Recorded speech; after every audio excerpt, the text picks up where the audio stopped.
I guess we'll give it another minute or two and then get started.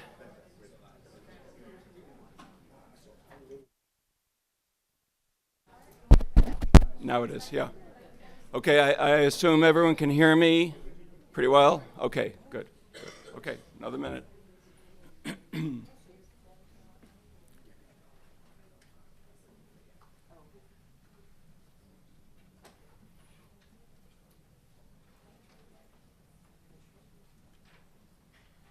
Okay, so welcome to this forum, which is entitled Future of GIS in New York City. I want to welcome all GISMO members and everyone from Hunter College, and for everyone else within all the organizations and all the individuals associated with GIS who are coming here today. I have a couple of thank yous. One, for my sake, is to the Fund for the City of New York and its president, Mary McCormick, who has sort of made my presence here and made a lot of my work possible. I'd like to thank Amy Jew, who played such a big role in helping to organize this event. I'd like to thank the GISMO board, which sort of helped enable all of this. And I'd like the GISMO board to stand, just so you know. GISMO is a geospatial information map and mapping organization. And note, most of the GISMO board are women, and that will keep that in mind as we introduce our panel.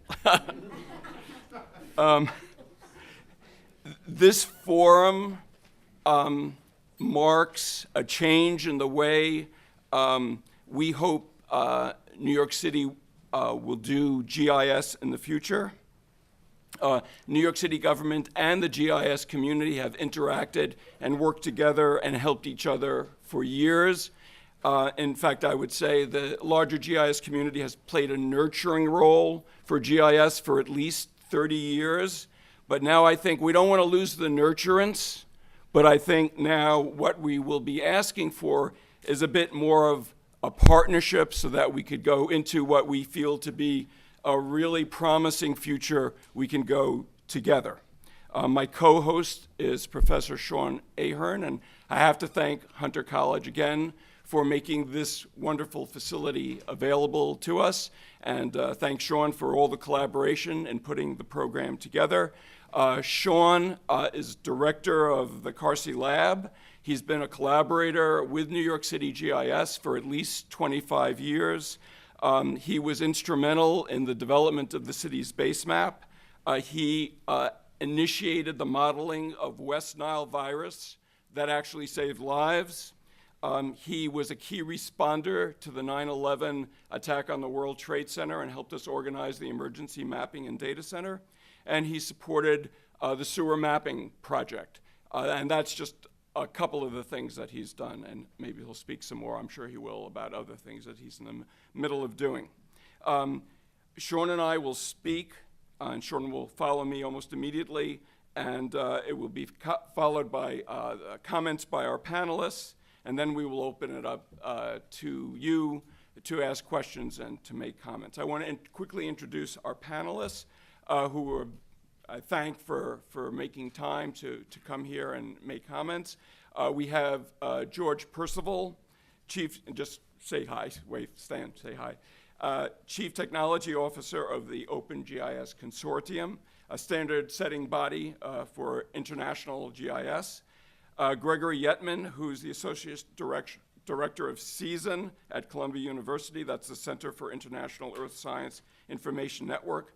John Konarski, who's the Executive Director of the American Geographical Society. That organization, it's a national organization that's centered in Brooklyn, as is everything else. We have Amin Mashariki, Director of Urban Analytics for ESRI. And Amin, as many of you know, is the former director of the city's mayor's office of data analytics, and we're very pleased he's here with us today. We have Jeff Ferzoco, a public sector technical advisor for Carto, a leader and also a leader of the NYC community, which has almost 3,000 members. And Tim Keane, Vermont. Okay, that'll do it. Tim Keane, who's a GIS manager of the New York City do it. And so I now, with those introductions out of the way, I'd like to bring up Sean Ahearn to take us through the first part of the program. Sean?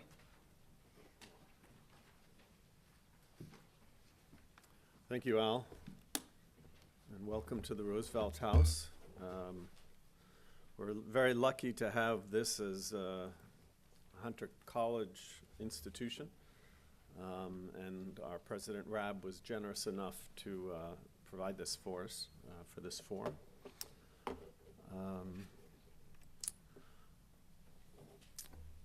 I'm going to be talking about a historical perspective for the future, our plans for the future of GIS in New York City. It's always useful to think about where we've been when we're figuring out where we're going. So I'm going to go over a few things about where we've been.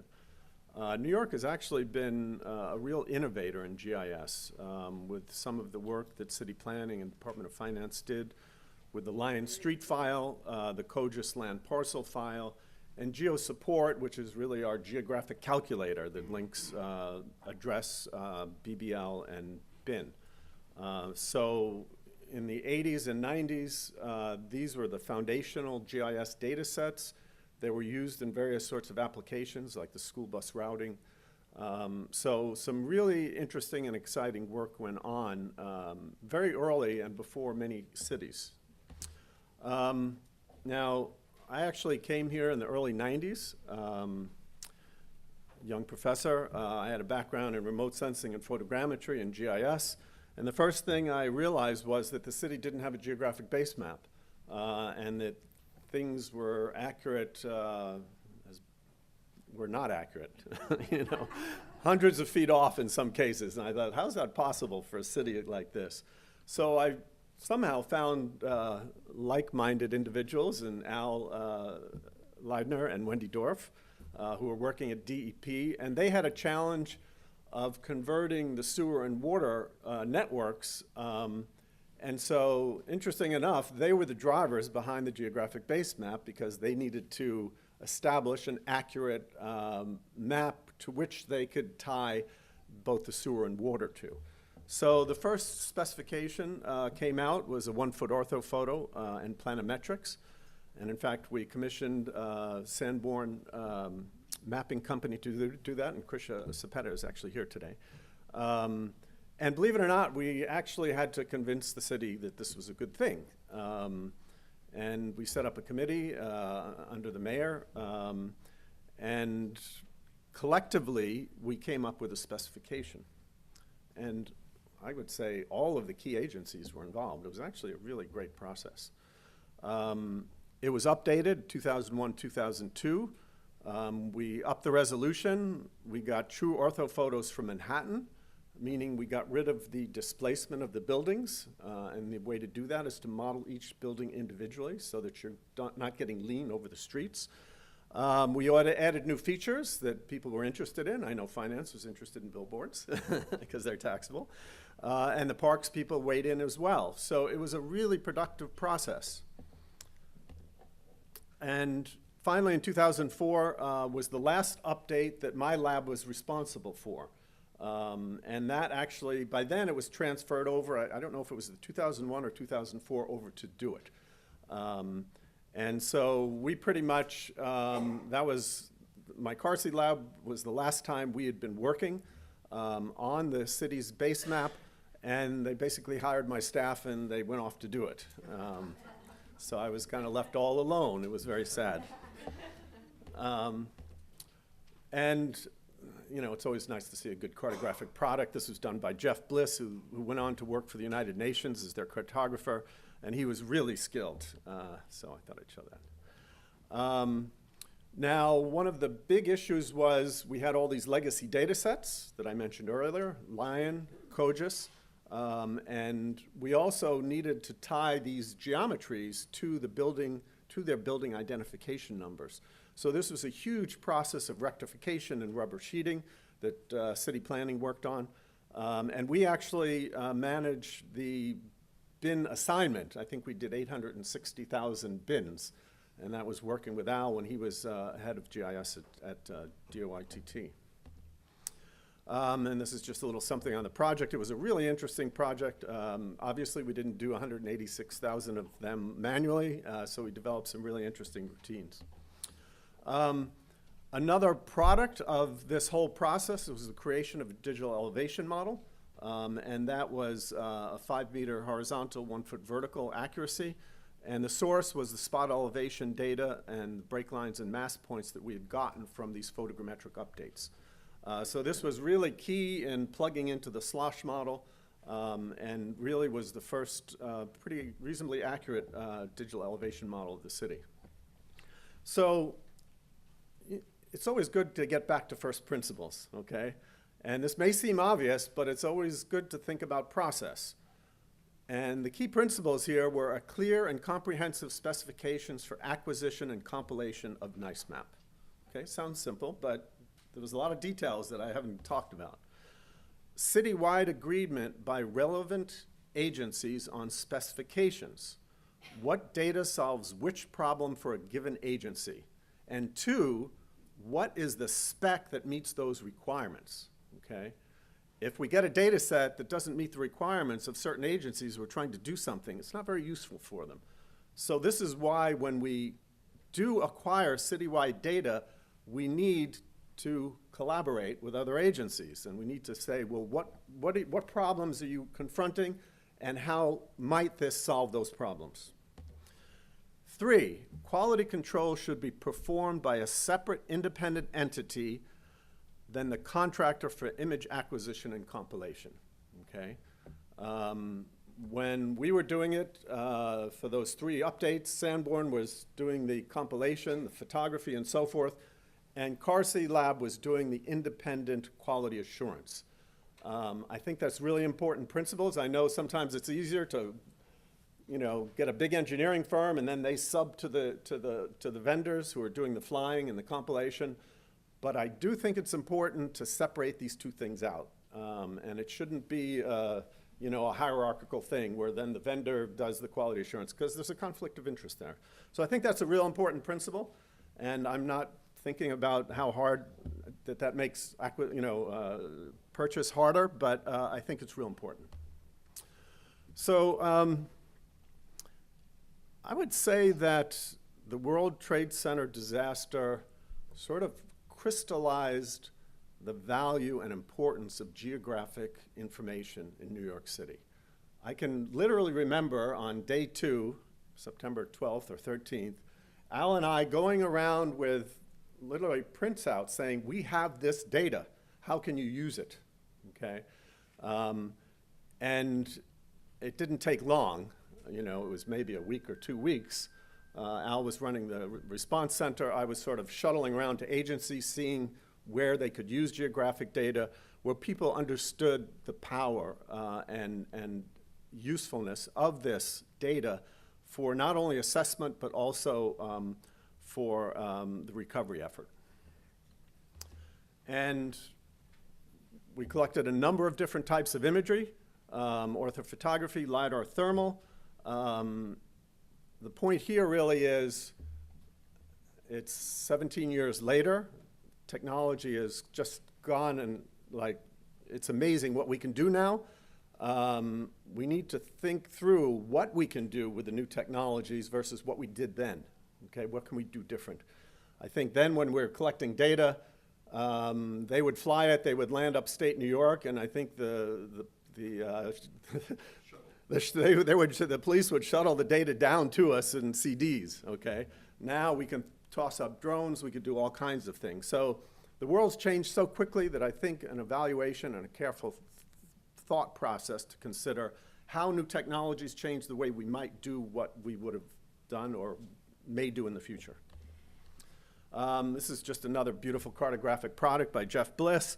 And this, what we did here is we took the CAD drawings, we rectified them to the building footprints, and we then superimposed the LiDAR on top of that, same coordinate system because it all worked. And you could see how far beneath the surface various parts of the site had collapsed. Okay? Extremely useful for understanding you know, where we had issues. And there was some huge tanks, Freon tanks below that they were worried about. GPS applications were developed for the firemen, which was very powerful and very useful. Also, this was probably one of the first mobile applications where we used what little bandwidth there was in the air and created a map-based application where the building inspectors could come in and they could do their assessment. And we actually would get data before noon and create maps for the mayor so that he could look at which streets could be opened. That process took about 3 or 4 days before we stood up this application. Al mentioned West Nile virus. You know, this is a real threat that can occur. It may not be West Nile virus, it could be Zika or something else. So this is something I know. I haven't been in touch with the Department of Health for some time now, but this is a major area where we need to include them in on the discussions of which data we're collecting. And we had developed a model that we not only ran in New York, but we also ran it in Chicago and for the whole state of California every day for every quarter mile by quarter mile of the state of California. And they would use it for remediation. It was a spatial temporal model based on the Knox statistic. Another major project, and this is relevant to some of the things that are going on today, is the digital sewer network. This was a huge project. 200,000 manholes, 6,000 miles of sewers, and all the advantages of GIS that would be brought to bear. We had 200,000 maps that we had to scan. And the CARSI lab was responsible for quality assurance, as well as project management from our side, as well as application development. And this is what the sewer map looks like. Really a fabulous document and super complex. Now, the important thing here is quality assurance. Quality assurance usually costs about 15% of project cost, okay? We did not accept a single document the first year that we worked on this project, okay? They were rejected. So it's a good thing we were there, and that's why quality assurance is so key. It's just essential to ensure that the data that you're receiving, the data that you're paying for, is of quality. LiDAR is starting to become very popular and of interest to a lot of people now. We managed the 2000 flight, which was done by Sanborn, and this was actually a project that was, the motivator was the solar map for New York City. We wanted to create the next generation solar application such that all 1 million people or 1 million buildings could be assessed for their solar potential.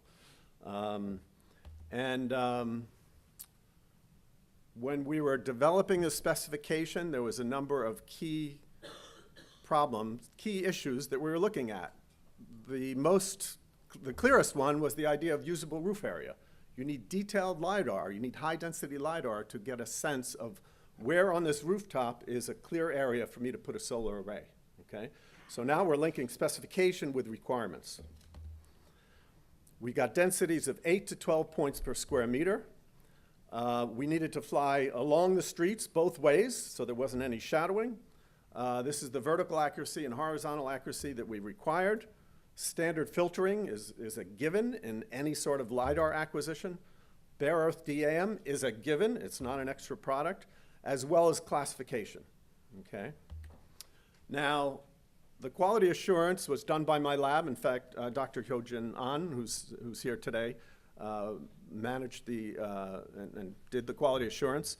We had 15 billion points, and we checked the density for every cell on the base map.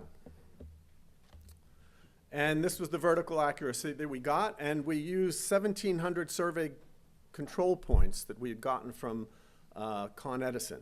And so this is a real important thing, that we have a set of control points that we can consistently use to evaluate the quality of the data that the vendors are providing the City of New York. And here's what it looks like. It's kind of cool. So every square meter of Manhattan is modeled here. And just as a little aside, we did a cool roof analysis, which I'm hoping somebody from the city will say, boy, that's great, we should fund that. Maybe somebody. Now, I recently saw a spec which sort of puzzled me. And I don't know if it's been acquired or what, because, and this is another thing about communication. You know, everybody should know what's being acquired, right? Because we all have an interest.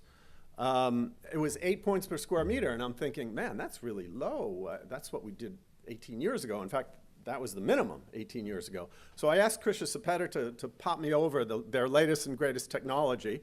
And now they're collecting 3 types of data in one pass on one aircraft. They're collecting LiDAR point clouds, multispectral imagery, and oblique imagery. And here's some examples of that.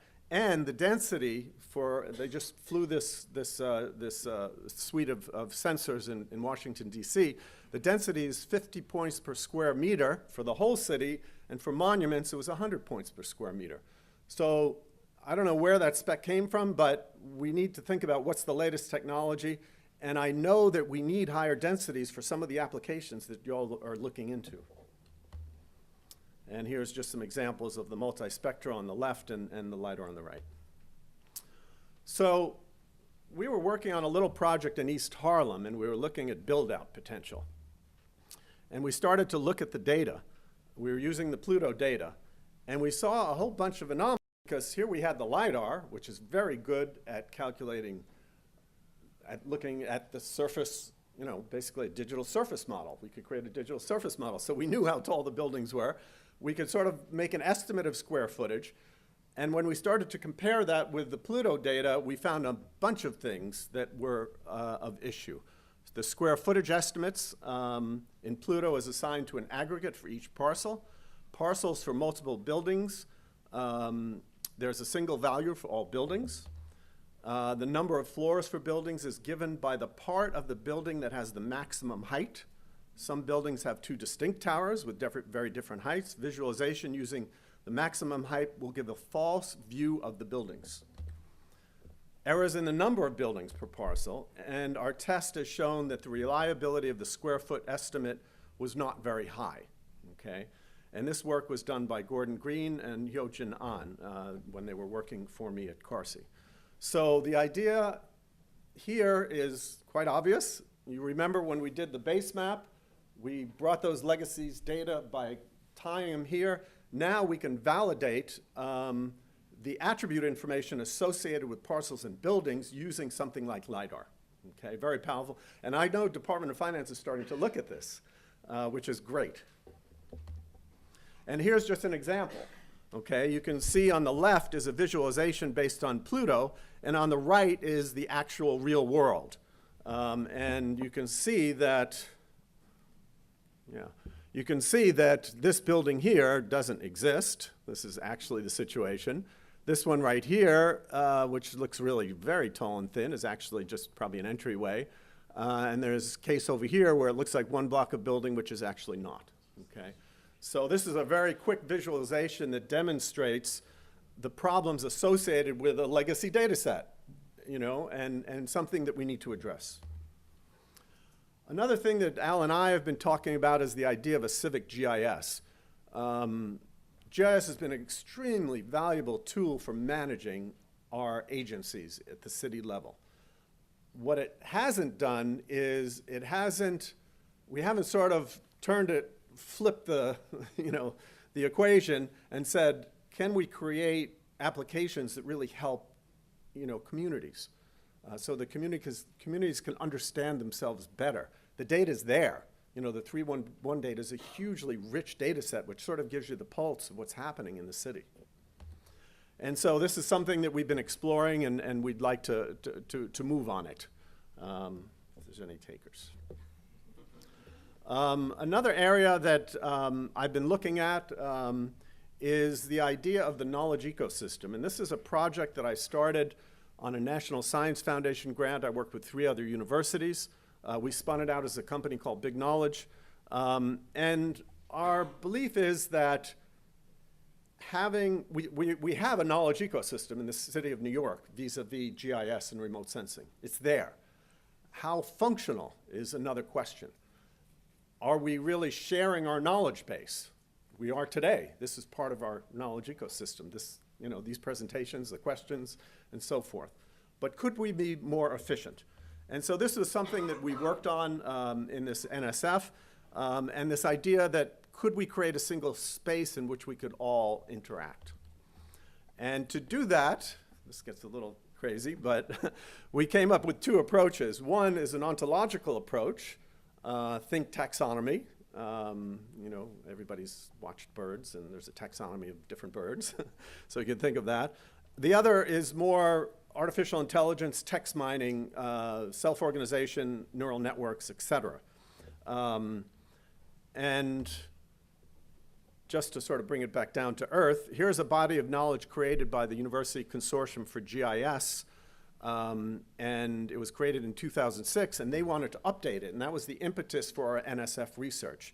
So one of the things that we did was to create a sort of digital wiki, for editing an ontology. And you can see here, each of these are concentrations. In fact, if you go back to, well, I won't go back, but these are sort of the top nodes, so data modeling and storage. Below that might be, let's see if I can get to it. Modeling in 3D, okay? Over here, we've got geocomputation. Here we have computer aspects. So what this is a taxonomy of terms, and we can actually, what's a good one? Design, analytic methods. We can pop in there, and we could zoom and look at its children. Here's network analysis. What's down here? So this taxonomy is sort of a knowledge reference system, and we could tie knowledge artifacts to it, articles associated with these concepts. So that's one way we've been thinking about organizing knowledge for a domain. Another way is in a map. What a surprise, right? So what we did is we applied geographic and cartographic principles to knowledge. And we're actually doing this for the Business Higher Education Forum, and this is a product for the New York City Data Science Task Force. And what you can see here is, these are top-level things, machine learning. This is academia, what's going on there, society, linear algebra, and we can zoom in here. And as we zoom in, we start to see more and more detail. So let's go over to higher education here. This is the bioinformatics region. And what we can do is we can basically take any knowledge artifact, an article, a website, and project it into this space, or take two things and compare them. So it turns into sort of a visual repository of knowledge, okay? So that's all I'll go into that. But I thought the importance of a knowledge ecosystem, I don't think can be underestimated. Let's see, let me get back to my, I'm on my last slide, Al, so don't get panic. Yeah, I'm very calm. I just need to get to it.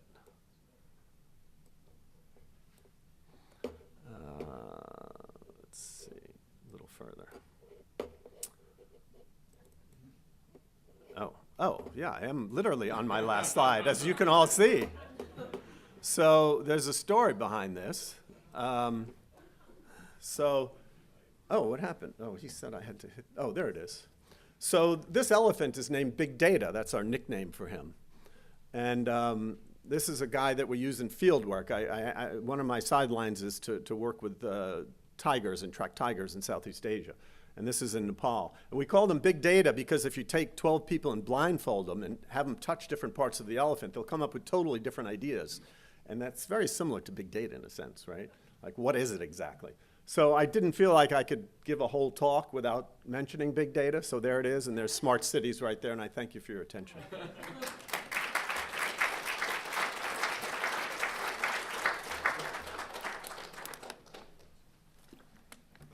Okay, let me find my presentation, and I hope that you all completed your assignment.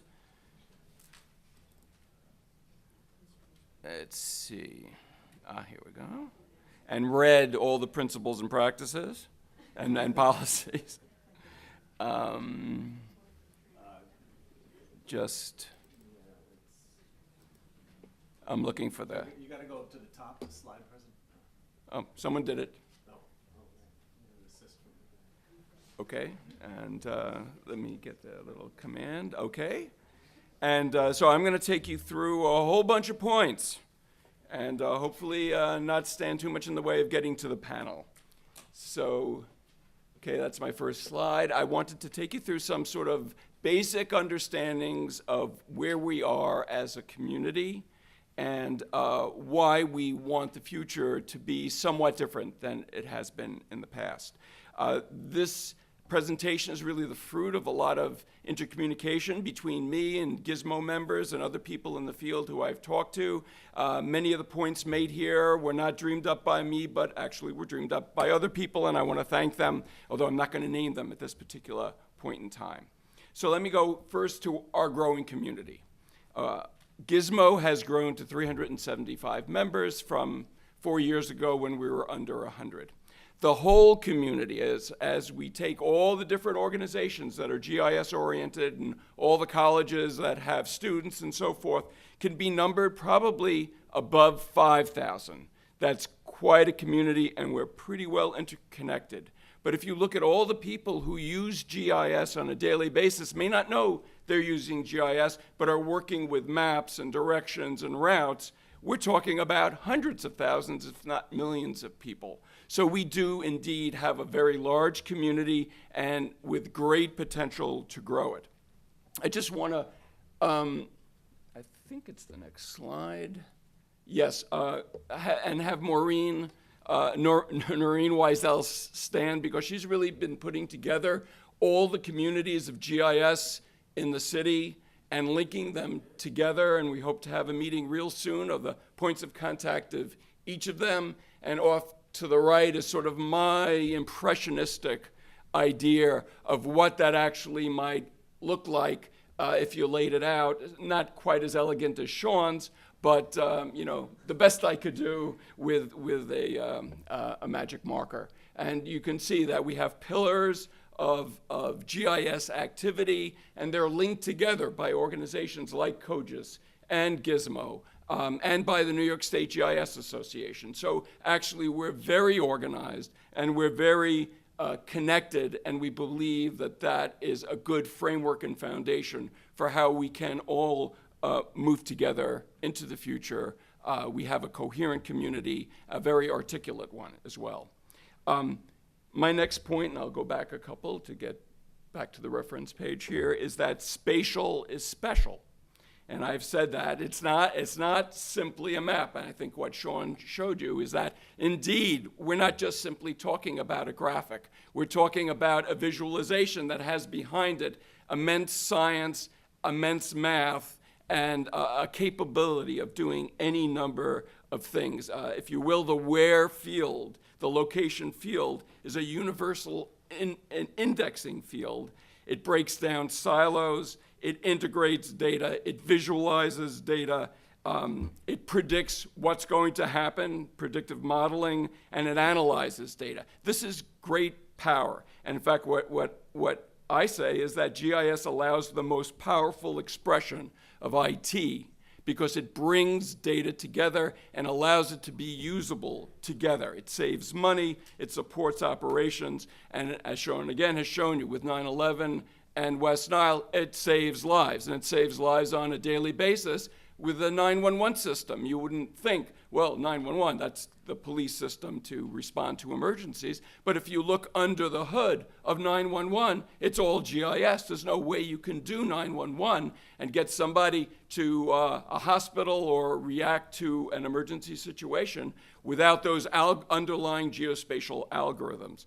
So, you know, bear that in mind. We're not dealing with just simply a map. We're dealing with a very sophisticated science.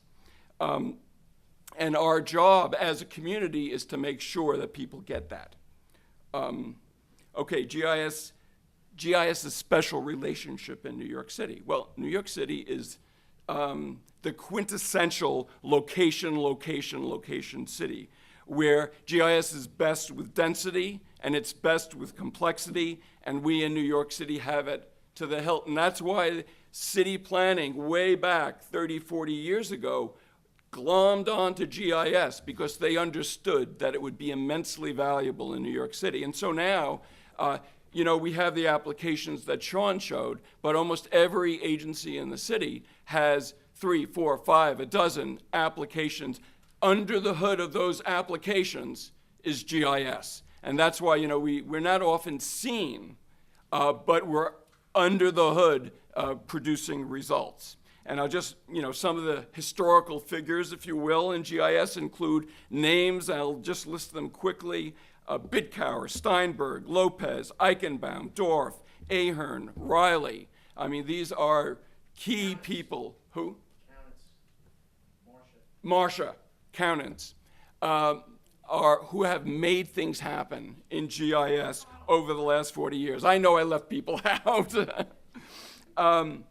So GIS, the GIS community has always been entwined with New York City government. A lot of the early progress we made with GIS was because outside groups were advocating. I know we worked with Gail Brewer for many years to get the first funding for the base map development, and there have been many instances where we've reached out, we've worked with a larger community, we've gone to city government and said, please do this, this will be valuable, and very often the city on its own initiative or with a little, you know, encouragement from the community at large has really moved forward to make New York City really one of the centers of GIS in the country and probably the world. Right now, there are hundreds, if not 1,000 plus data sets that are geo-enabled that the city makes available through its open website. There are also a number of tools, and if you go to the city planning website, you will find a whole geo support and any number of other things to use. However, what I will say is there is a gap between what is available and what is used, between the potential for all those tools and all that data and the value that is actually realized. Why? Because it's actually pretty complicated and it's not easy, and some of these tools haven't been made for the non-GIS professional. So while there may be dozens of organizations that actually make use of these tools, are sophisticated enough to bring down the data and to apply the tools, there are probably hundreds, if not thousands, of organizations, businesses, nonprofit organizations, community groups, and individual activists who actually would really benefit from using GIS, who don't have a shot at it because they don't have the expertise to master all that technology.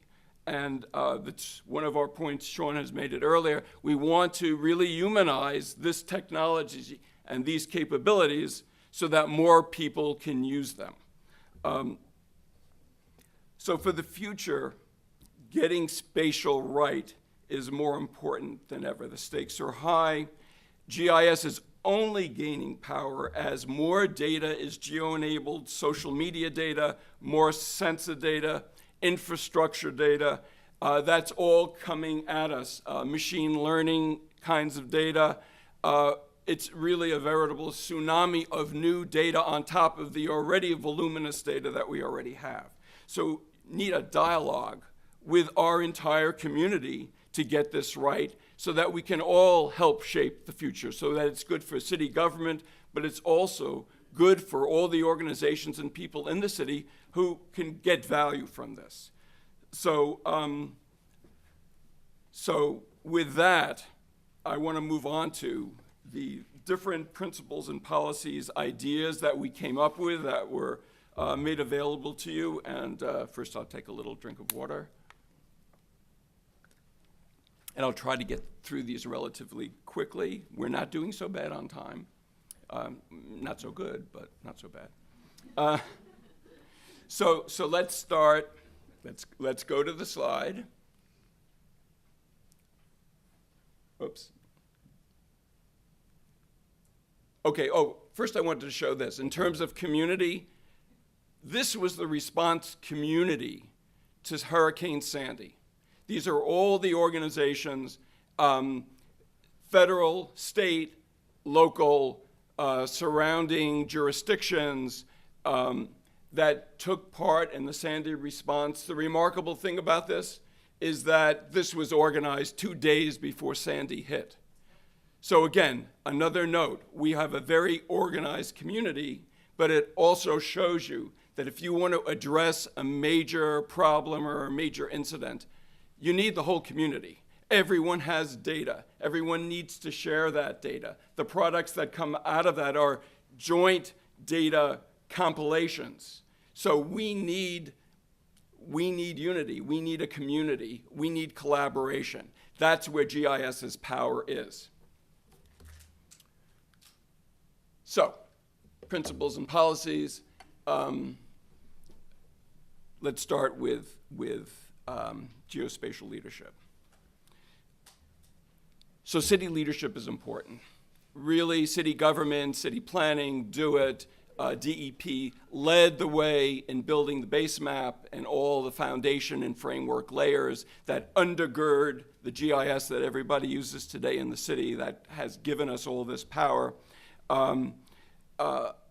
We need somebody who is the CGIO, Chief Geospatial Information Officer. At one point, I was an assistant commissioner, and I was sort of by title the GIS director, but it didn't last very long. Subsequent leaders, Masha Kaunitz and Colin Riley, didn't get the assistant commissionership. They sort of were not, well, I would say it as in the Hamilton play, I was not and they were not in the room where it happens.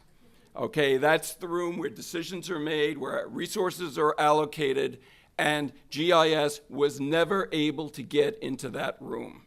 And after everything that Sean has shown you and that I've started to show you, we need to be there because we're under the hood, but we're critical. It's like a car is not going to run without an engine. And the city IT and I think city government is not going to run unless GIS gets a seat at the table.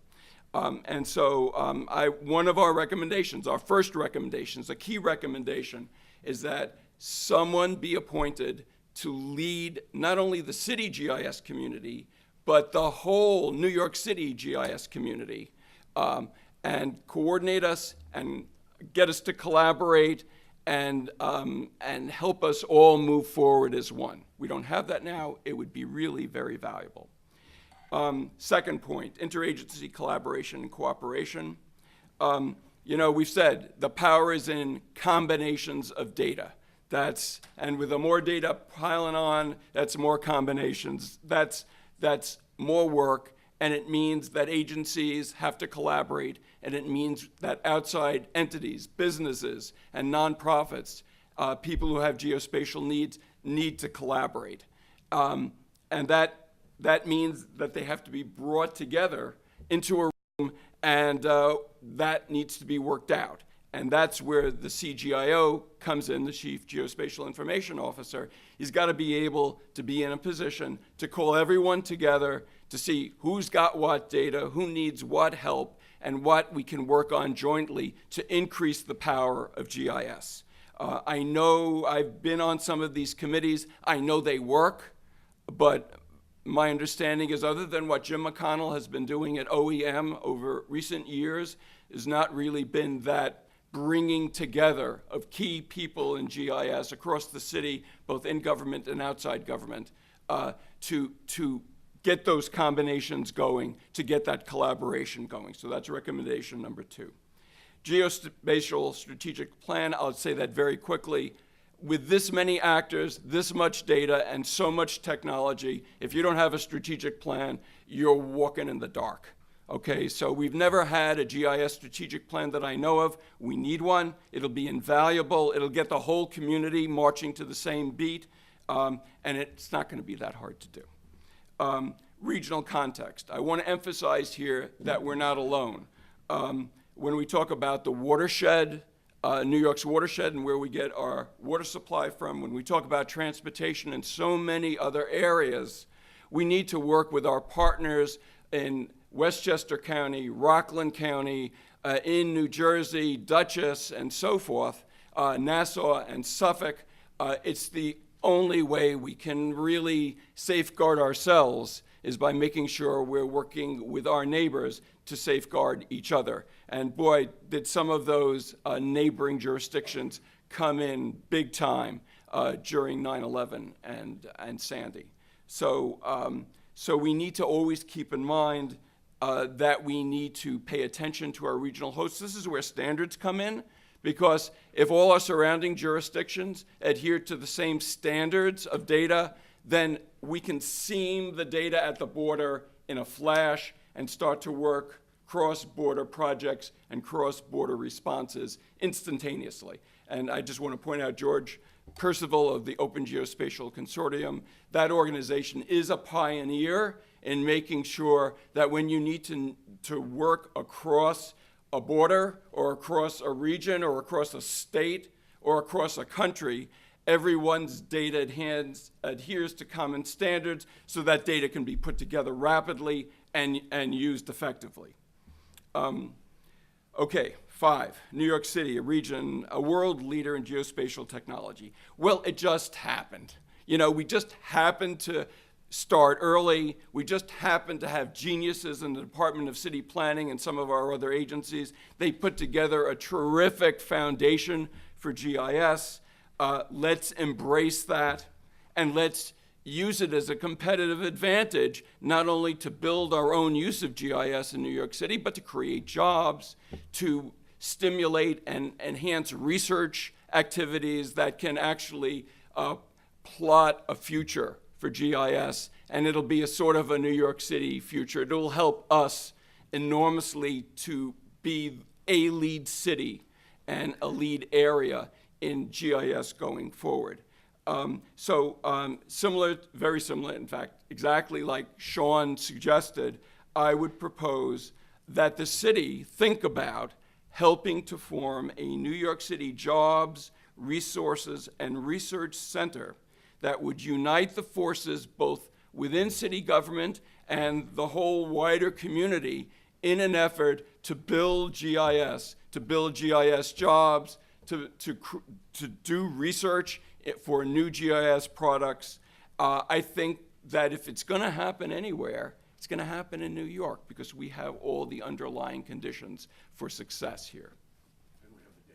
And we have the terrific data, terrific data. Okay, that's Sean's map. I mean, how many lives were saved by that map? Okay, because West Nile virus, everyone was panicking about West Nile virus. You just didn't understand how do you get your arms around it. And the only way you could have done it was using GIS and getting the data and using all kinds of different layers, like we used a sewer catch basin layer to help manage the seeding of the sewers to kill the larva of the West Nile virus. Where did that layer come from? Well, every agency was building their own layers on a common base map so it could all be brought together to address a problem like this. How many times has that happened in this city? Dozens and dozens of times where data has just been brought together from the different extents of city government and outside government to solve a problem.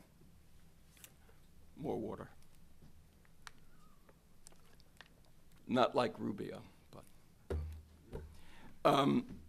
Okay, data. So, we've got a lot of data. In fact, Sean alluded to that just a second ago. And we spent a lot of money on that data, millions and millions of dollars to build it, and plenty of money to maintain it. We must keep that data up to date, and we must make sure that technologically it is up to snuff. It's staying in step with the latest and greatest way of doing things with the greatest accuracy. So this is just, good housekeeping in GIS, and we have to make sure that that is at the forefront of our thinking when we think about moving forward. We've got to have those base and foundation data, the highest possible quality, and not let them get caught in a backwash of old technology. Open standards, again, another point to the Open Geospatial Consortium. if you have open data, it's interoperable, as opposed to proprietary data that is not. And so if you get in an emergency situation, you got to bring two data sets together, and one is a proprietary set and has to go through a whole bunch of acrobatic exercises so it can be interfaced. You don't want that. You never want that. And in fact, if everyone adheres to the open standards that OGS is developing, then we have a shot at rapidly integrating the data to deal with any emergency situation within minutes, if we need to bring data together within a jurisdiction and to seam data across boundaries. That's tremendously powerful. And when you don't have it, as we didn't have it during the 9/11 crisis, and it took us 10 days to integrate infrastructure data from all the different utilities. 10 days during a disaster like that. So if that data had adhered to common standards, it would have taken us 5 minutes. In fact, we will have already done it so that when the emergency struck, we would have had all that infrastructure data already integrated. So that's something we need to shoot for in the future, is to make sure all the data that is necessary for use in the city adheres to standards so it could be rapidly integrated and analyzed and deployed operationally. Geodata accessibility and usability. We've been at the forefront of the open data movement. This city, I don't think any other city or jurisdiction or county has as many data sets available to the public. It's really a miracle. Again, Gail started it, and the city picked up on it and went at it passionately.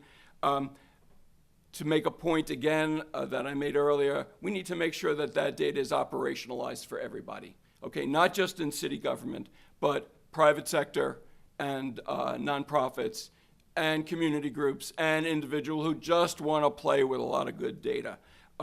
We need to make it accessible. We need to make it easier. You don't need to have a PhD, okay, in GIS to be able to use this stuff. You just maybe need to be able to go to a class, a 3-day class, learn the basics, and basically you're up and running. We have to make it that much easier. I know we can do that, okay? We just need to do it. And I think the value to New York City would be immense. Emerging geodata. So we have crowdsource and underground infrastructure and sensor data and artificial intelligence and robotics and autonomous vehicles. I mean, this stuff is just pouring out. And that's just more and more data that we're going to have to integrate. We need a robust IT and telecom infrastructure to handle all this darn data. And we also need to be able to manage that data competently. So we really need to get expertise here, because this is just the tip of the iceberg. It's just the first wave of the tsunami. More data is coming, and we need to be prepared to use it and to leverage it for the maximum possible good. Okay, I'm more than halfway done. Okay. Scaling up during emergencies. I'll be very quick here and just simply say, if you've ever been in the middle of an emergency as a GIS person, you know that you are suddenly hit with a volume of data that's 100 times more than you've ever seen during a routine working day. So somehow or other, I don't know how, we need to be able to provide for a scale-up that would be equal to a disaster situation. I know cloud computing has that potential, but we really need to make sure we tap into it so that when all that aerial photography comes flying in, we have a place to put it and we have a way to manage it. Store geodata at its source. Okay, what that just simply means is that if you have all these huge volumes of data and you want everybody out there to be using it, you can't have everyone downloading that data at regular intervals. It's just too much. Also, you want to keep those key data sets up to date on a daily basis. So you can't have people uploading and downloading on a daily basis. What it really means here is that you need some kind of a service environment where people who need large-scale data sets can tap into them remotely and grab what they need and always know that that source of data is there and that they don't have to buy a disk the size of Mount Everest to store everything on. Did I? Oh, thank you. I often forget things like that. Oops. And fat fingers.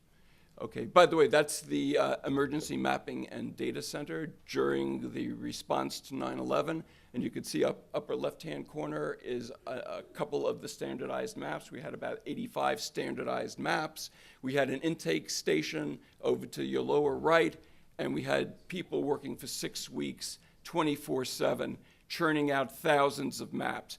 GIS was the information clearinghouse for the entire disaster, okay? And it was not just simply the Emergency Mapping and Data Center on Pier 92. It was also a number of satellite sites within other agencies, and we all collaborated together. Plus, we had federal government come in, and we had state government come in, and they all got our base map, and it took a couple of weeks, but we were all working on the same map before too long. Okay, integrated data storage. That's a quick point that just simply says that geospatial data now is not that different from all other kinds of data or vice versa. And so it doesn't have to be kept segregated in its own repository. It can be integrated if you have the right RDBMS, and that's just more data that you can, more data layers that you can analyze and bring together to produce creative solutions. And finally, number 13 here is geodata combinations create data intelligence. I've often said that GIS was the first big data analytics, and it started 15, 20 years ago. Okay, it's the rest of the IT community that is just catching up to this concept. We have more data coming, and what I would propose is a sort of a GIS data or data in general Manhattan Project to look for those data combinations. And boy, you know, with thousands of data sets, we have a lot of potential data combinations that can actually create value. We know they're there. We've seen those combinations work. We really need to sift through the enormous volumes of data to find what really works to solve problems, support operations, and give us real intelligence that we can go forward with and make our society better. It's also, I would add, the potential launching pad for new businesses. Because if all this data is open and we're finding valuable combinations of data, that opens the way to the private sector to go out there and create businesses based on those values. Okay, finally,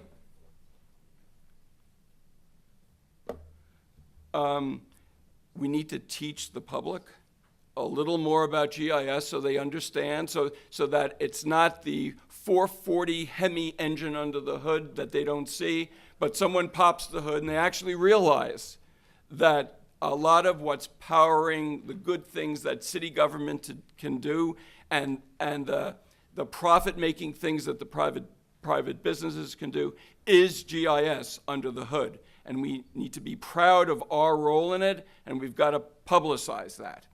And finally, geospatial training. Everyone loves maps. Google is very popular. Location is integral to everything we do.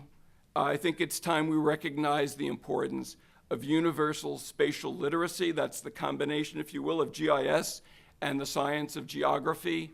More kids need to be taught that at an early age because it really guides how we do almost everything.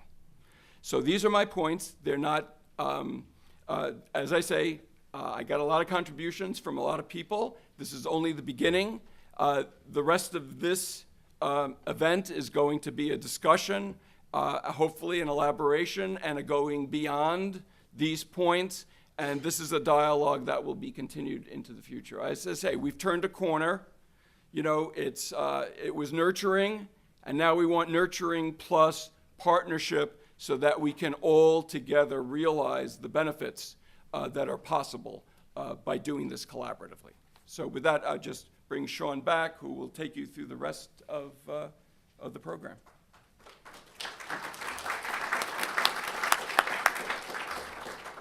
Thanks, Al. We're all inspired now, right? Yeah. So maybe the panel could come up, and the plan here is for each one to give a little 5-minute talk on their perspective on the future of GIS in New York City.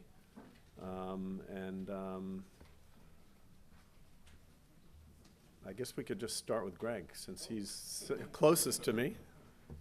Sure. Is this on? Is this?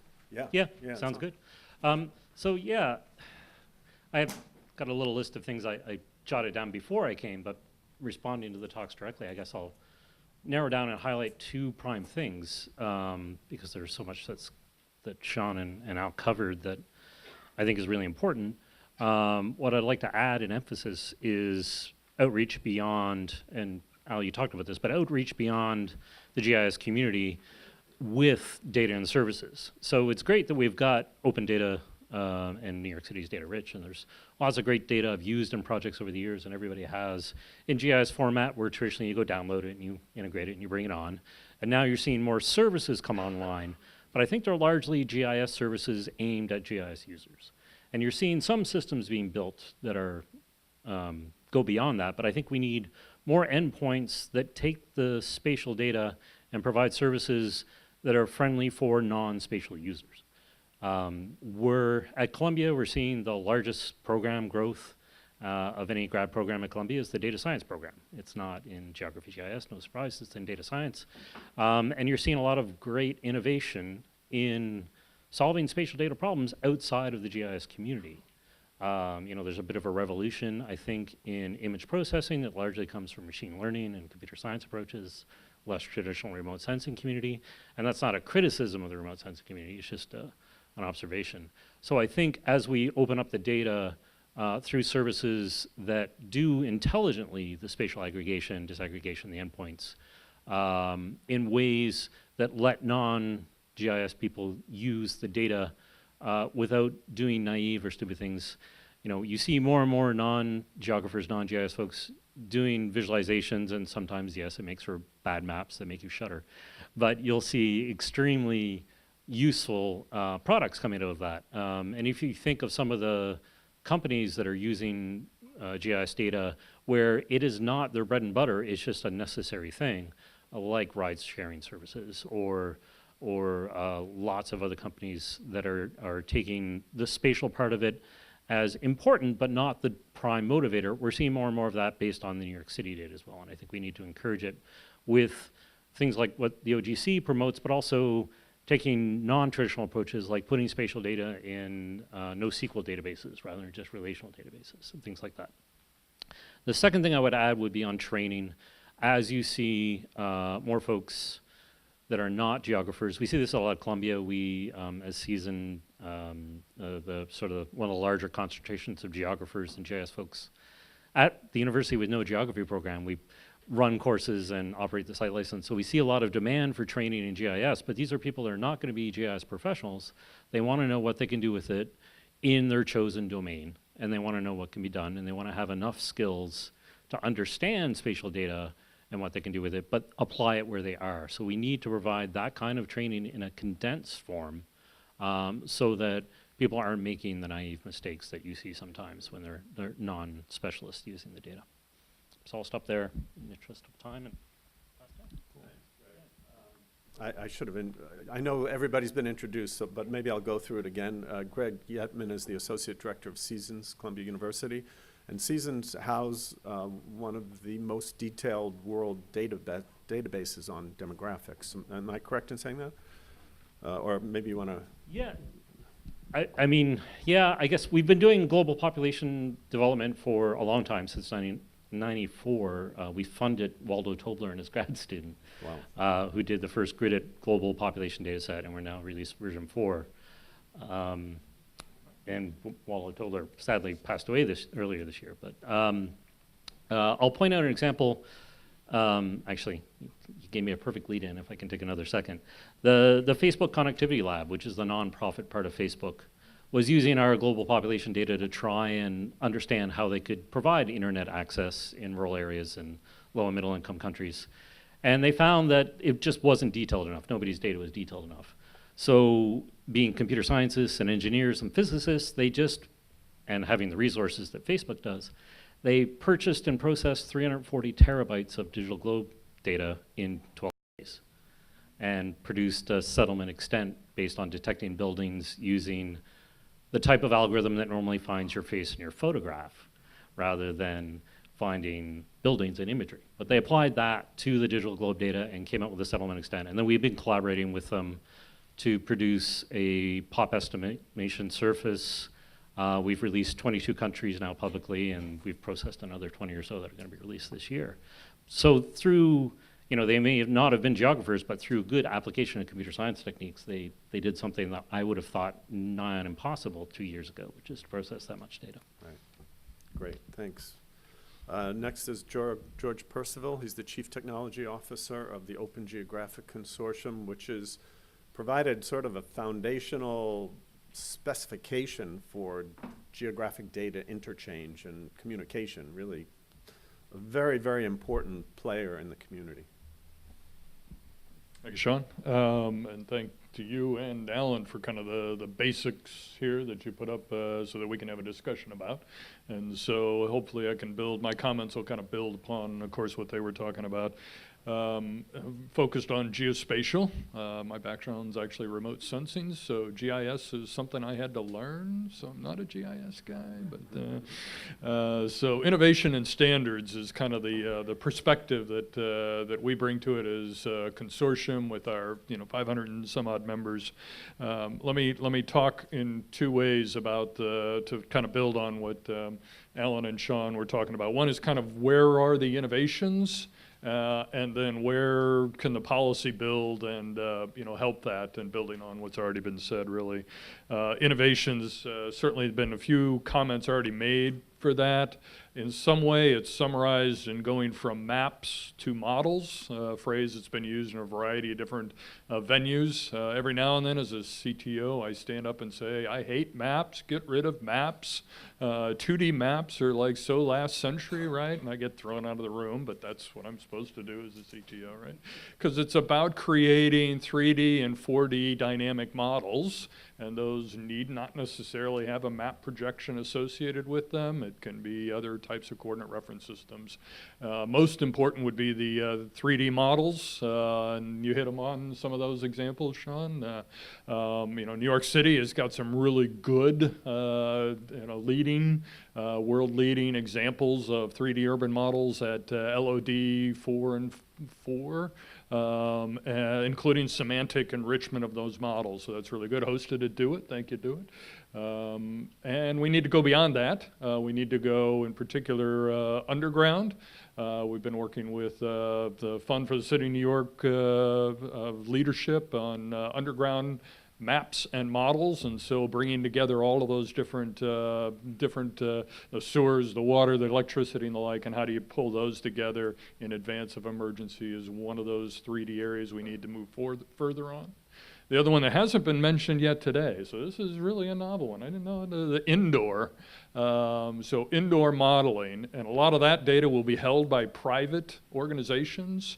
And so two aspects. One is having some common encoding so that you can share it quickly, and the other is kind of the break the glass policy so that in emergency cases, the real estate agent or whoever holds that data will share it with the first responders quickly, and they can use it in a rapid basis.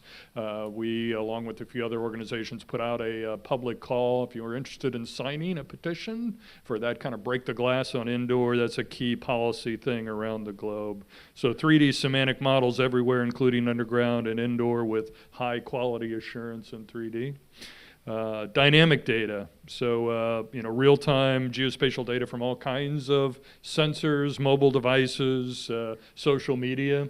All of that kind of, it's not static geography. It is about understanding our world in 4D, including time, and that gives us the high velocity analytics which includes the machine learning, which is, if you want to look at one place that spatial is special, despite the comment about machine learning, I think there are still some things that we need to educate the users of those machine learning algorithms about spatial and why it's special. Semantics, a lot of semantic stuff. So, just some riffing on some innovations, but what does it really mean for us here today with the discussion about policy?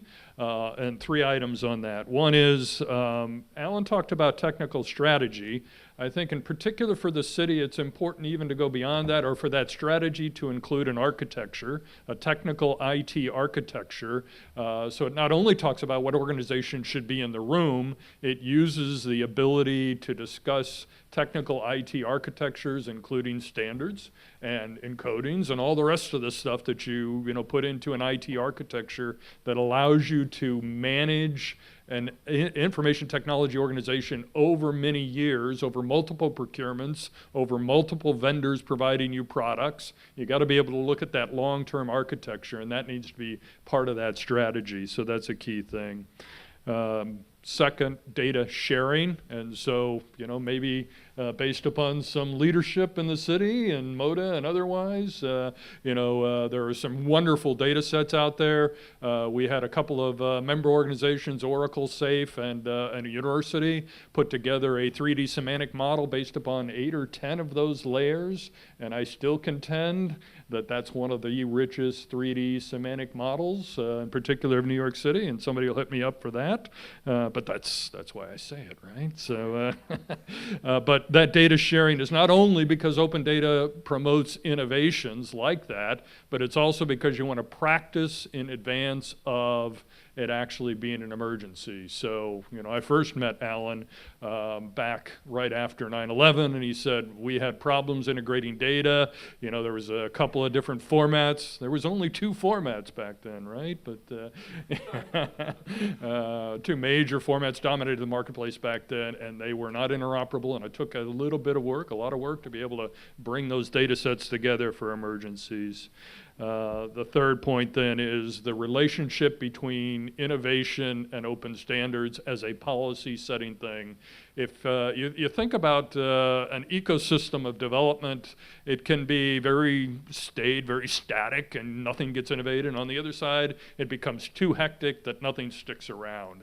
And so you need this in-between area where it's evolving in a controlled but innovative fashion. And the control points, or the stable bits of that highly evolvable ecosystem, are, in my opinion, the open standards that define points of agreement. And those change over time, but you need to have a strategy about how you define certain things that are fixed so that everything else can evolve and adapt to what you really need to do. So those are the 3 points. I look forward to really kind of working with where this goes. I applaud New York City as a leader in developing municipal GIS policy. There's some examples at the nation level and other policy levels that I think you can bring to bear. In fact, I think you have brought to bear. But I think now going forward, you can go out and say, here's what New York has established, and bring that to the world, and be proud of where that's going. So, thanks. Thanks, George. Very interesting. Next is Amenra Mashariki, and he's the Director of Urban Analytics at ESRI. And actually, he's kind of unique in that he used to work for the city of New York. Is that correct? I did. I thought I remember you with like a sport jacket and khakis, and now you work for this cool California company. So, I think that's why I didn't recognize you right away. I never wore a sport jacket. Thank you. So, one, thank you, Al and Sean, for inviting me to be here. I really see some old friends and some great faces from my time in New York City. Again, I was the Chief Analytics Officer for New York City and the head of the Mayor's Office for Data Analytics, MODA. Marianne, Jim, Don, my friends from DOF. I always used to say it was always easier to meet and engage with the smart folks from the city at events outside of the city. So I always used to go to events outside of the city because that's when you had the best conversations. You didn't meet them in their offices. That's when you had really rigid, intense conversations, and these were the best conversations, and you guys really create a space for these conversations. I will say I was never invited to one of these meetings while I was in the city. So it's good now to get an invitation. The two things, most folks who know me know I tend to speak in stories, and so the things that I think about are values and value, right? Values and value. So let's start from values. There's this really interesting, prior to joining the government, I was research faculty at Johns Hopkins, and there's this apocryphal story about this research that was done. It took two groups of young students, I think elementary age, and gave these two groups of students a really easy test, really simple, easy, straightforward test. And both groups did exceedingly well on the test. So one group, the teachers, the instructors went to that one group and said, you guys are so smart. You're smart, you're intelligent, you're the best, you're so smart, that's why you did so well on the test. They went to the other group and said, you know the reason why you did well on the test is because you're strong, you're diligent, you're thoughtful, you're persistent, you're reflective. All of these really key values that you want people to have when solving really tough problems. And what this research saw was the group that they went and said, you're just so intelligent, you're just so smart, that's why you did so well. Then they offered the students an opportunity to pick another test to do. What they found was the majority of times, the group of students who were told that they were smart always looked to select an easy test to do, because that way it helped them continue to show how smart they were. Whereas the students that you told, the reason why you passed that test is because you were diligent, you were thoughtful, you were reflective, you really worked hard. This was tough for you, but you brought to bear all of these key values to help you get there. They were more likely to choose a harder test to do because they wanted to put those same values to test.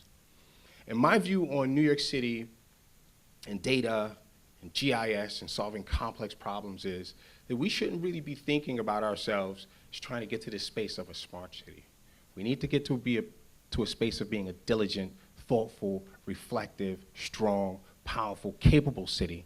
And I think GIS as the underpinning, location intelligence as the underpinning of those sets of values will get us there. For instance, I took the train up here. I'm from, born and raised in Brooklyn, New York, and so I was in Brooklyn for a little while. So I took the train, the R train, and they had the little, in the train, you know, they have the little banners, right? And so there was, the one train I was on had these banners on homelessness. And we know that's a challenge. That's an intractable challenge here in New York City and other cities.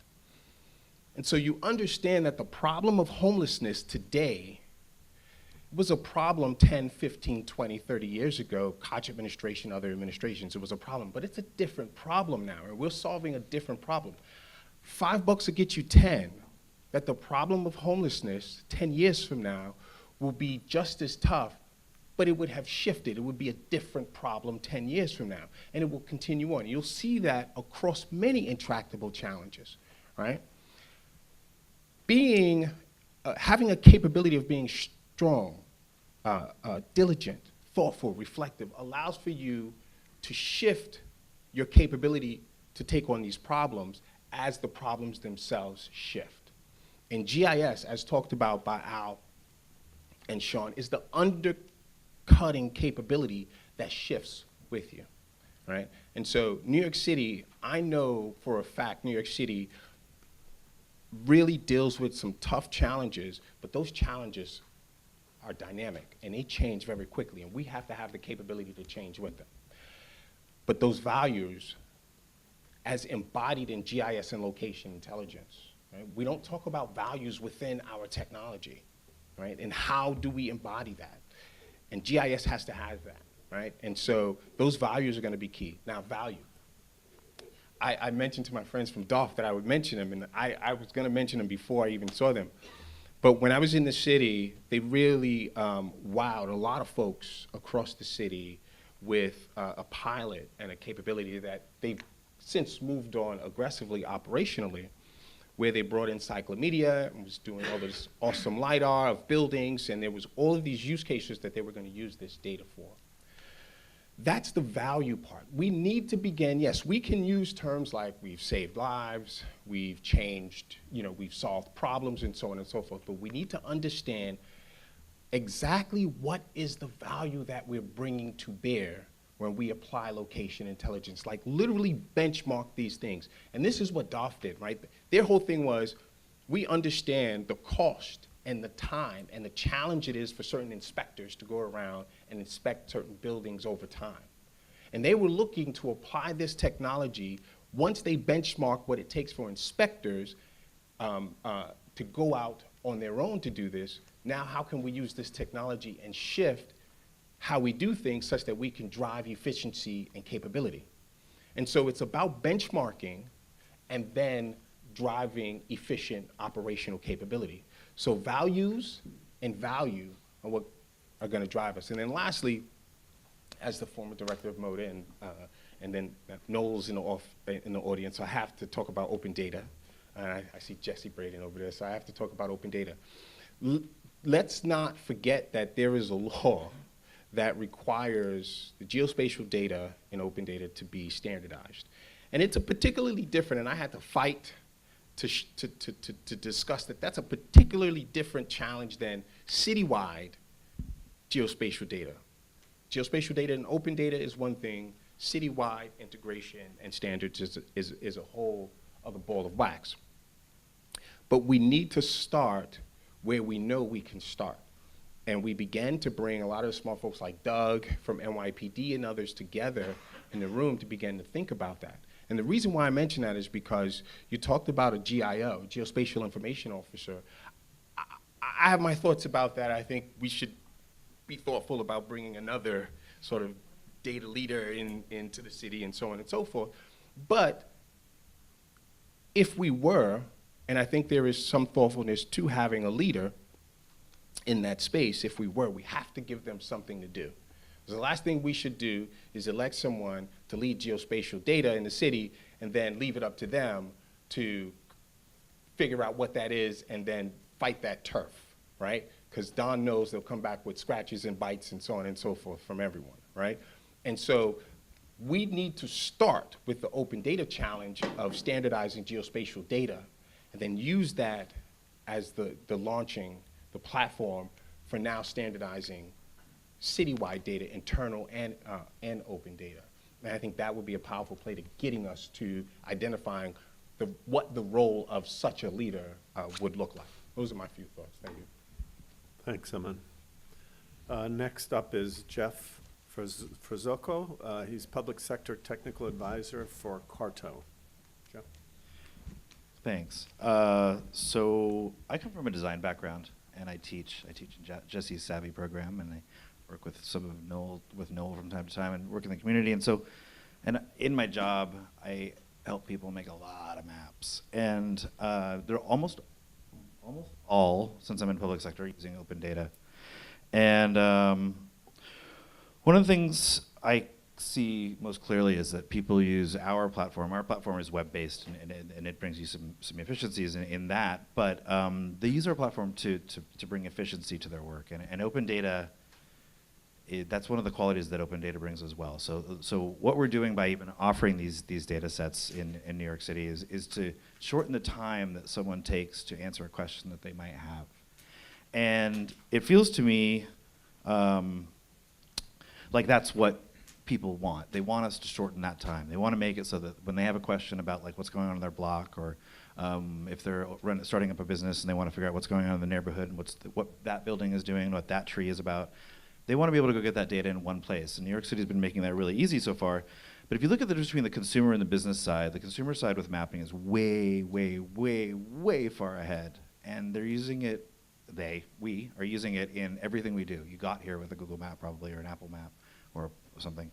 And that's the future of business, and that's the future of the government too. But I think one of the things that we haven't quite done all that well, and this panel and these principles are really fantastic at starting this, is to make it so that it's basically seamless. in 20 years from now, so that people, when they want to answer a question, they just kind of open up whatever their computer screen looks like at that point, and just a map is one of the options. Spatial is an option in kind of delivering them information that they want that day. And as I have students come in with zero knowledge about how to make a map and then walk out with a fully made interactive thing on the topic of their choice after 7 weeks in the class that I teach, I realize that we're getting a lot better at this, but we got a couple of key problems. One of them is pre-processing of data isn't happening, so data is really, really messy, and it tends to take away all the efficiency that comes with the open data platform itself, and so and with platforms like ours that kind of cut the time down already.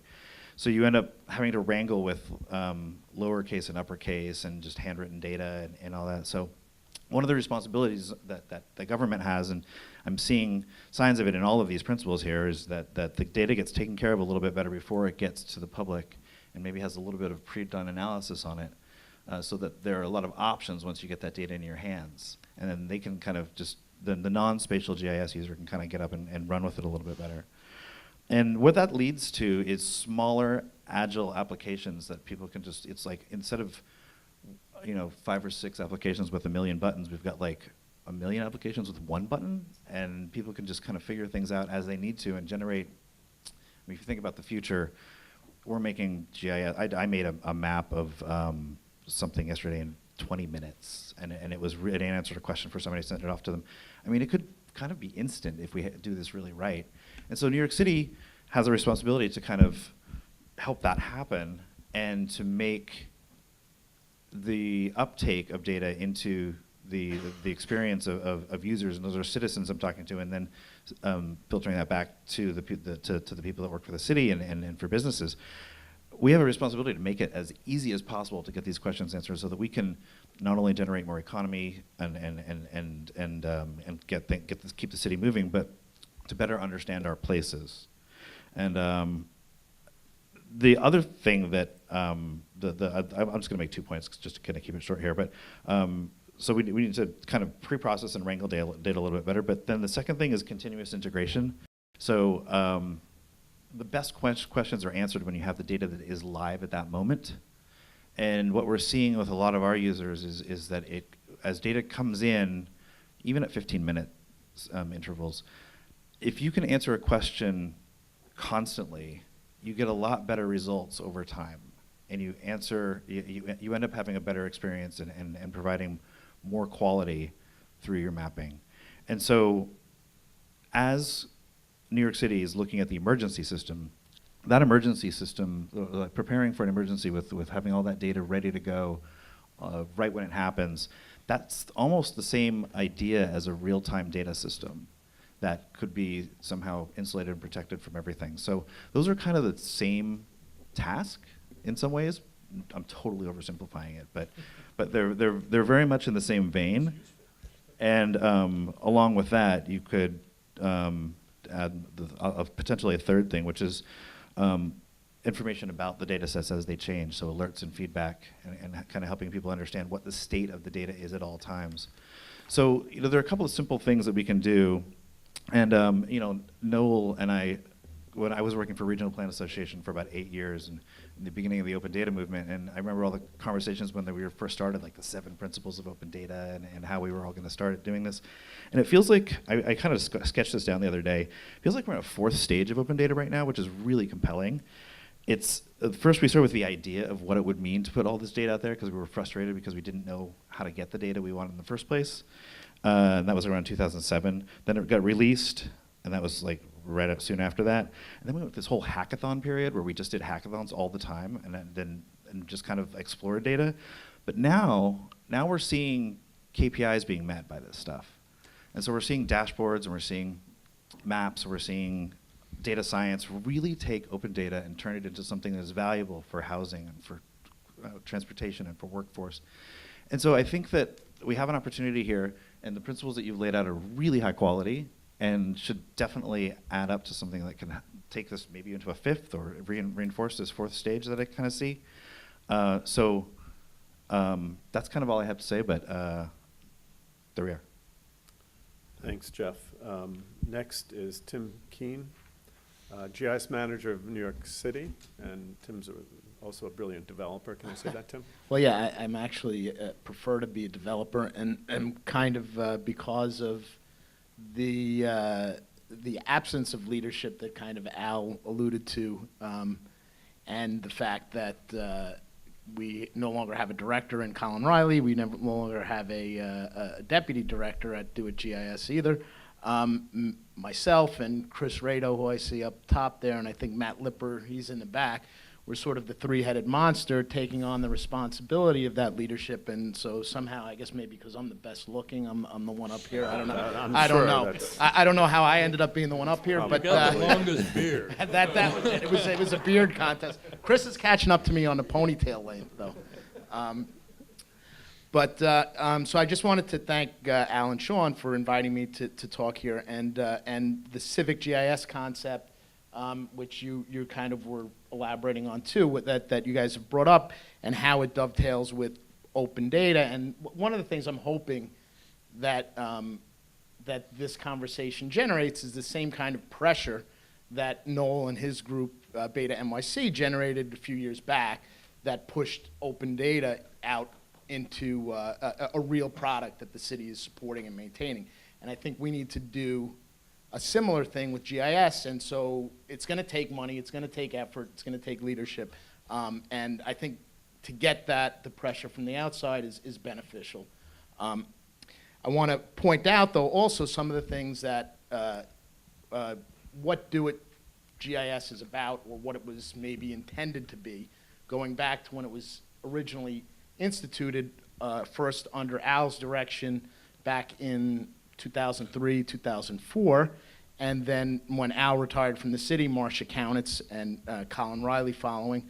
And some of the things that we accomplished, I think part of the leadership and oversight that Al is pushing for was part of what the mission of DoITT Citywide GIS was intended to be. And I think that due to some of the lack of having the right seat at the right table that Al talked about,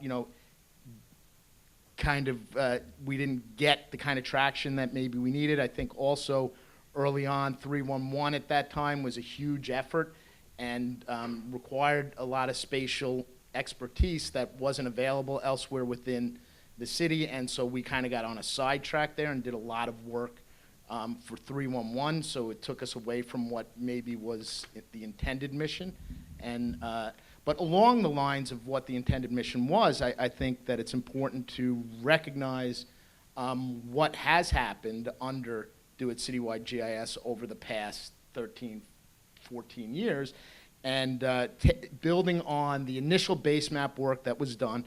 We've since, under Marcia and Colin initially, formalized the capture of the aerial photography to every 2 years, ortho imagery, the planimetric updates, and DEM extractions from that data every 4 years. And these things have been formalized, operationalized, and are now line item budget entries that are repeated. So we know that we're going to get these things every 2 years and every 4 years. Also, oblique imagery. And while it's not completely formalized yet, we're now also in the process of our second large effort to do LiDAR capture and analysis and extraction of layers from that data as well, ongoing, which should be completed before the end of the year. Erica Kampner, who's in the back, and Kristen Grady, I don't know if she came, but they're doing a great job on seeing that project through. And that's going to feed a lot of the agencies that I see people from here with great data sets. One of the other things that was accomplished during the past 14 years is the collaboration with DCP to develop the citywide street centerline data, which now we have a single source of truth for what our address data is, what our street data is, what a number of our various administrative districts are, and that same data feeds both city planning's GeoSupport product and all of the 911 CAD systems for fire, police, and EMS.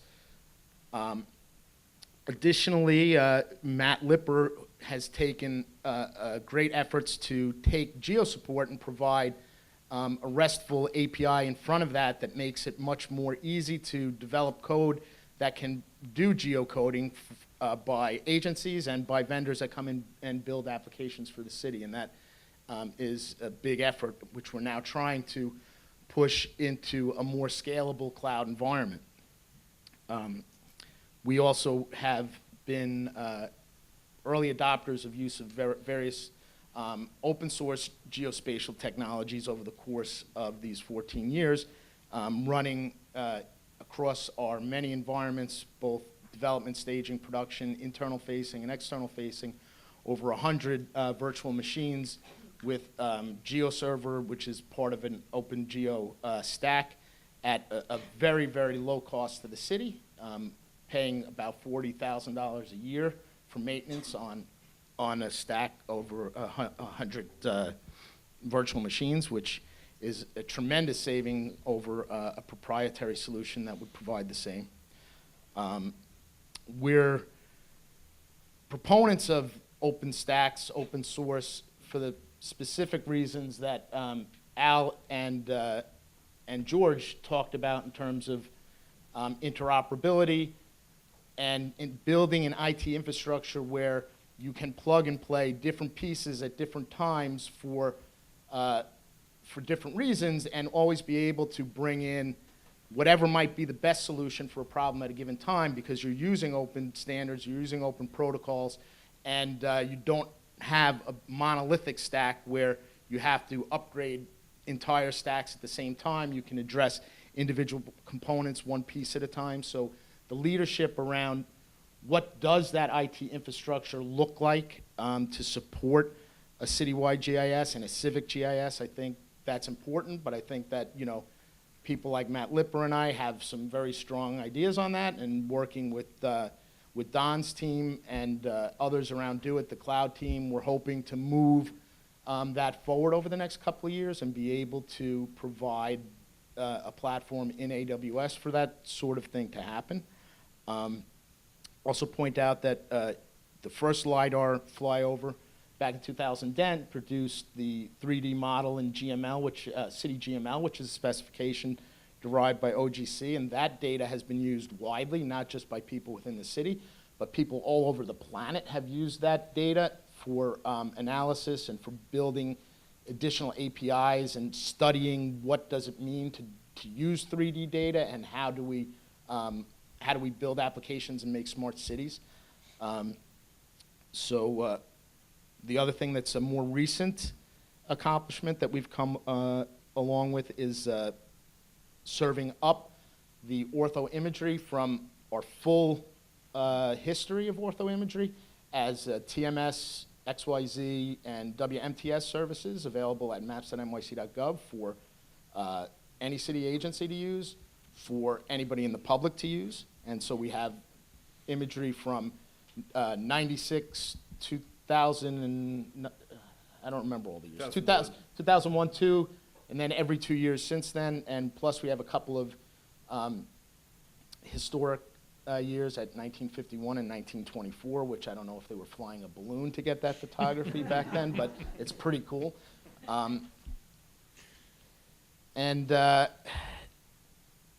Let's see. So one of the things, like when it comes to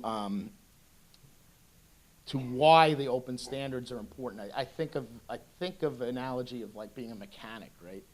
And you might have a bunch of mechanics in a garage, and one guy likes Snap-on tools, and one guy likes Craftsman tools, and another guy likes Stanley tools, and it doesn't matter, right? Because all bolts and nuts and screws are made to a certain specification, so it doesn't matter which tool you use, you can still do the work you have to do.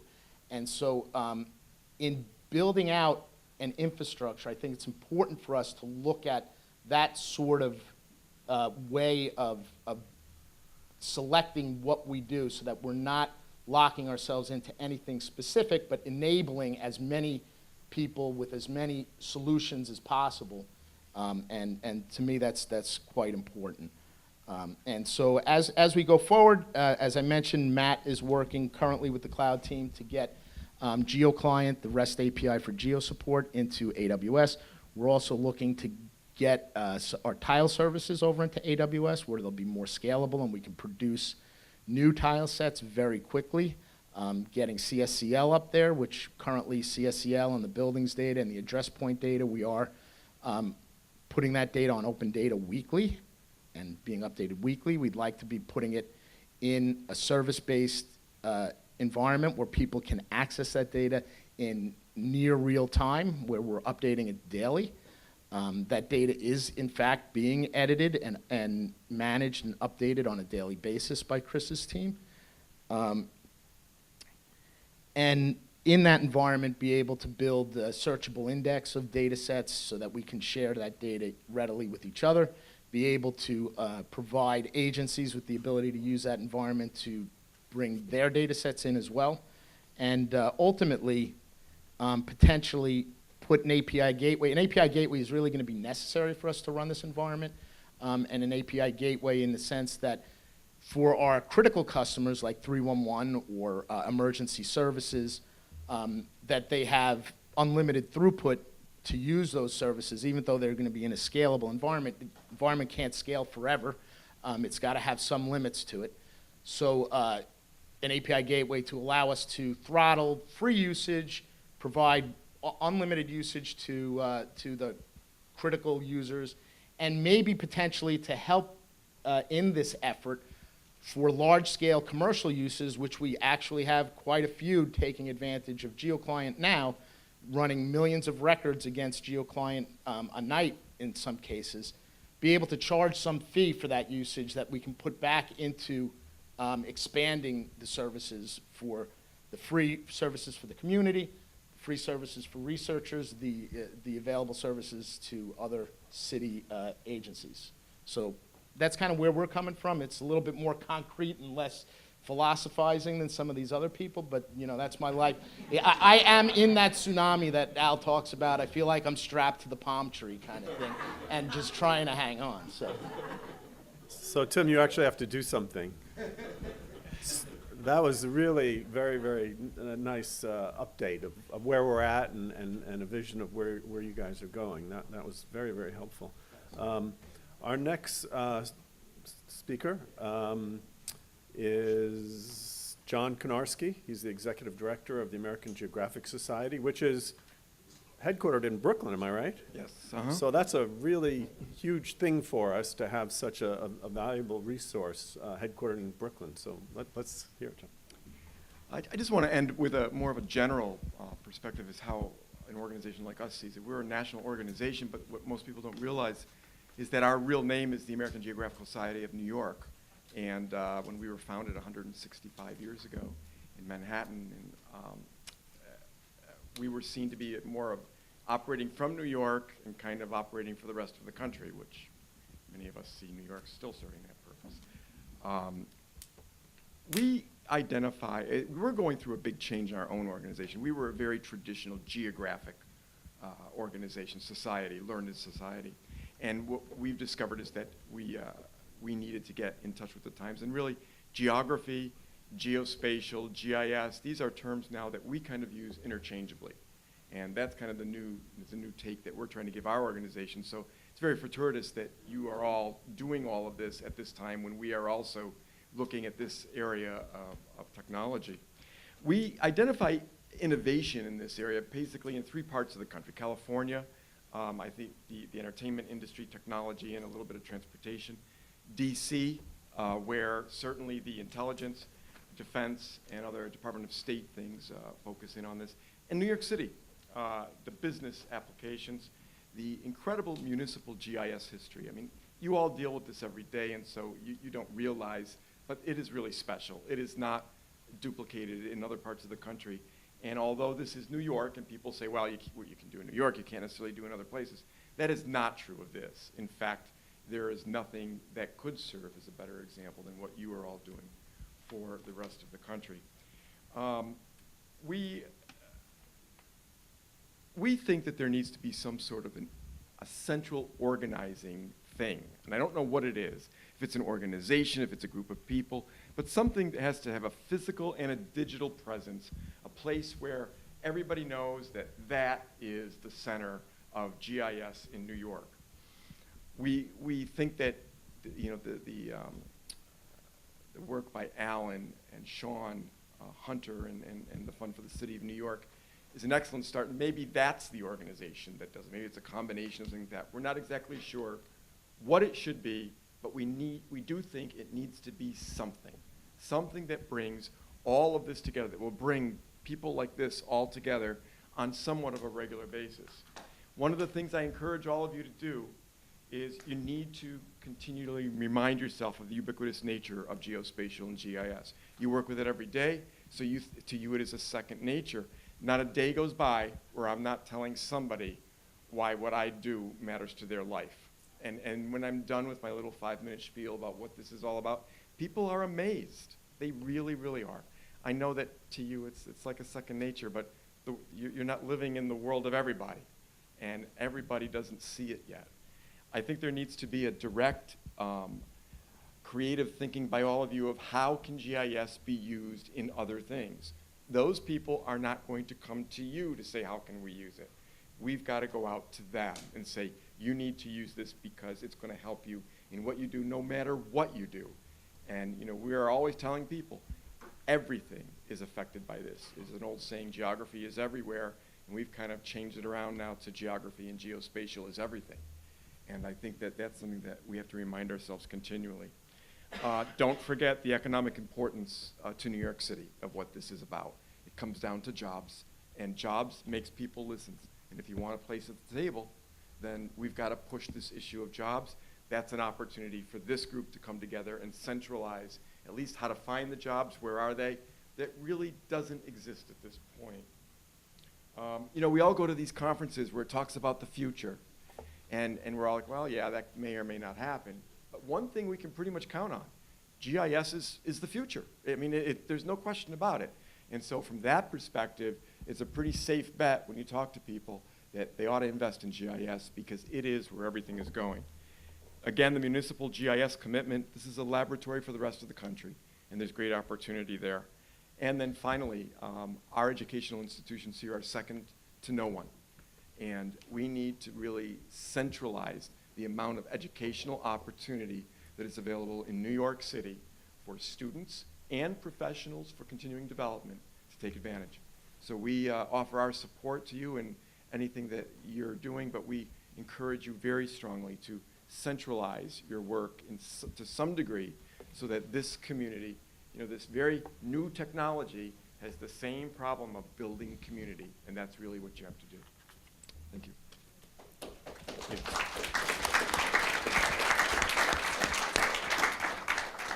Well, thanks for your comments, John. That was very interesting. So now we have time for questions. And, one of the things you just said, John, sort of struck me. You talked about a geospatial laboratory. And I have kind of a weird background. I've got engineering, but I also have ecology. And one thing that they do in ecology, and they've done for 25 years, is to monitor certain places around certain ecosystems. It's called long-term ecological research. And I always thought, once I joined a geography program, I thought, why don't we have sort of a human equivalent to that, where we're looking at neighborhoods and how neighborhoods are dynamic. And of course, the sociologists have worked on neighborhoods. And I think, what's that book about Chicago, the enduring neighborhoods of Chicago, how geography seems to determine the future of these neighborhoods. And it seems to me that New York is such a fascinating place because the neighborhoods are so diverse that, in a way, we represent all kinds of instances of what's out there. So I just wanted to comment, and if somebody has a comment on that idea, or I'd be happy to, anybody? Yeah, sure. Well, you went a different place than I thought you were going to when you started talking about a laboratory and the like. I think that one of the things that you'd want to consider as part of this collaboration is the opportunity to test stuff out in some kind of a laboratory in advance. And in this way, I'm thinking more about IT as opposed to geography. I'm thinking of geomatics as opposed to geography, perhaps.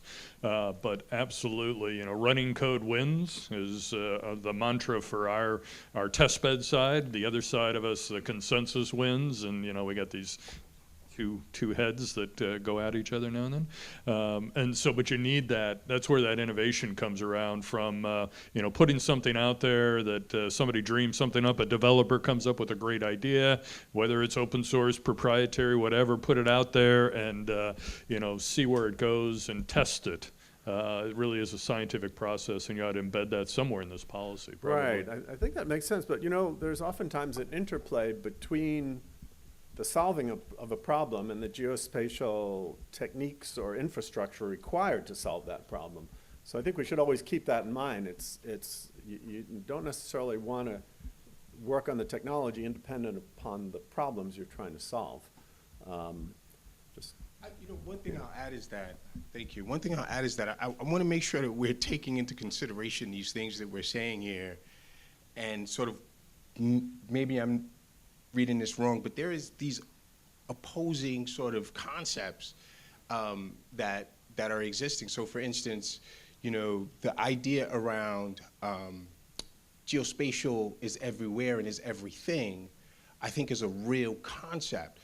But then understand that when we try to stand up this, you know, sort of specific geospatial laboratory or specific geospatial leader in the city, you're actually then implicitly saying, well, it's actually a little different than what CIDI is doing, and it's actually a little different than what MODA is doing, and it's actually a little different than what a chief data officer is doing, and so on and so forth. You're not sort of identifying that. It's actually the underpinning of what we're all doing, right? And so and then you're talking about open data and creating this open data space and this space for people to engage and space for people to drive innovation, but then you're specifically couching it under a specific type of laboratory, right? Whereas if the open data strategy for New York City is correct, then that laboratory is without bounds, without walls, without boundaries, and that laboratory exists within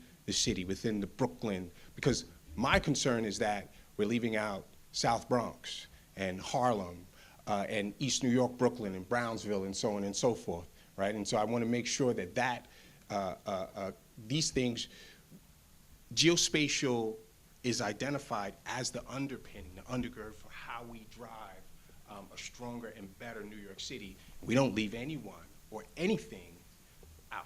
One more thing. Is this one working?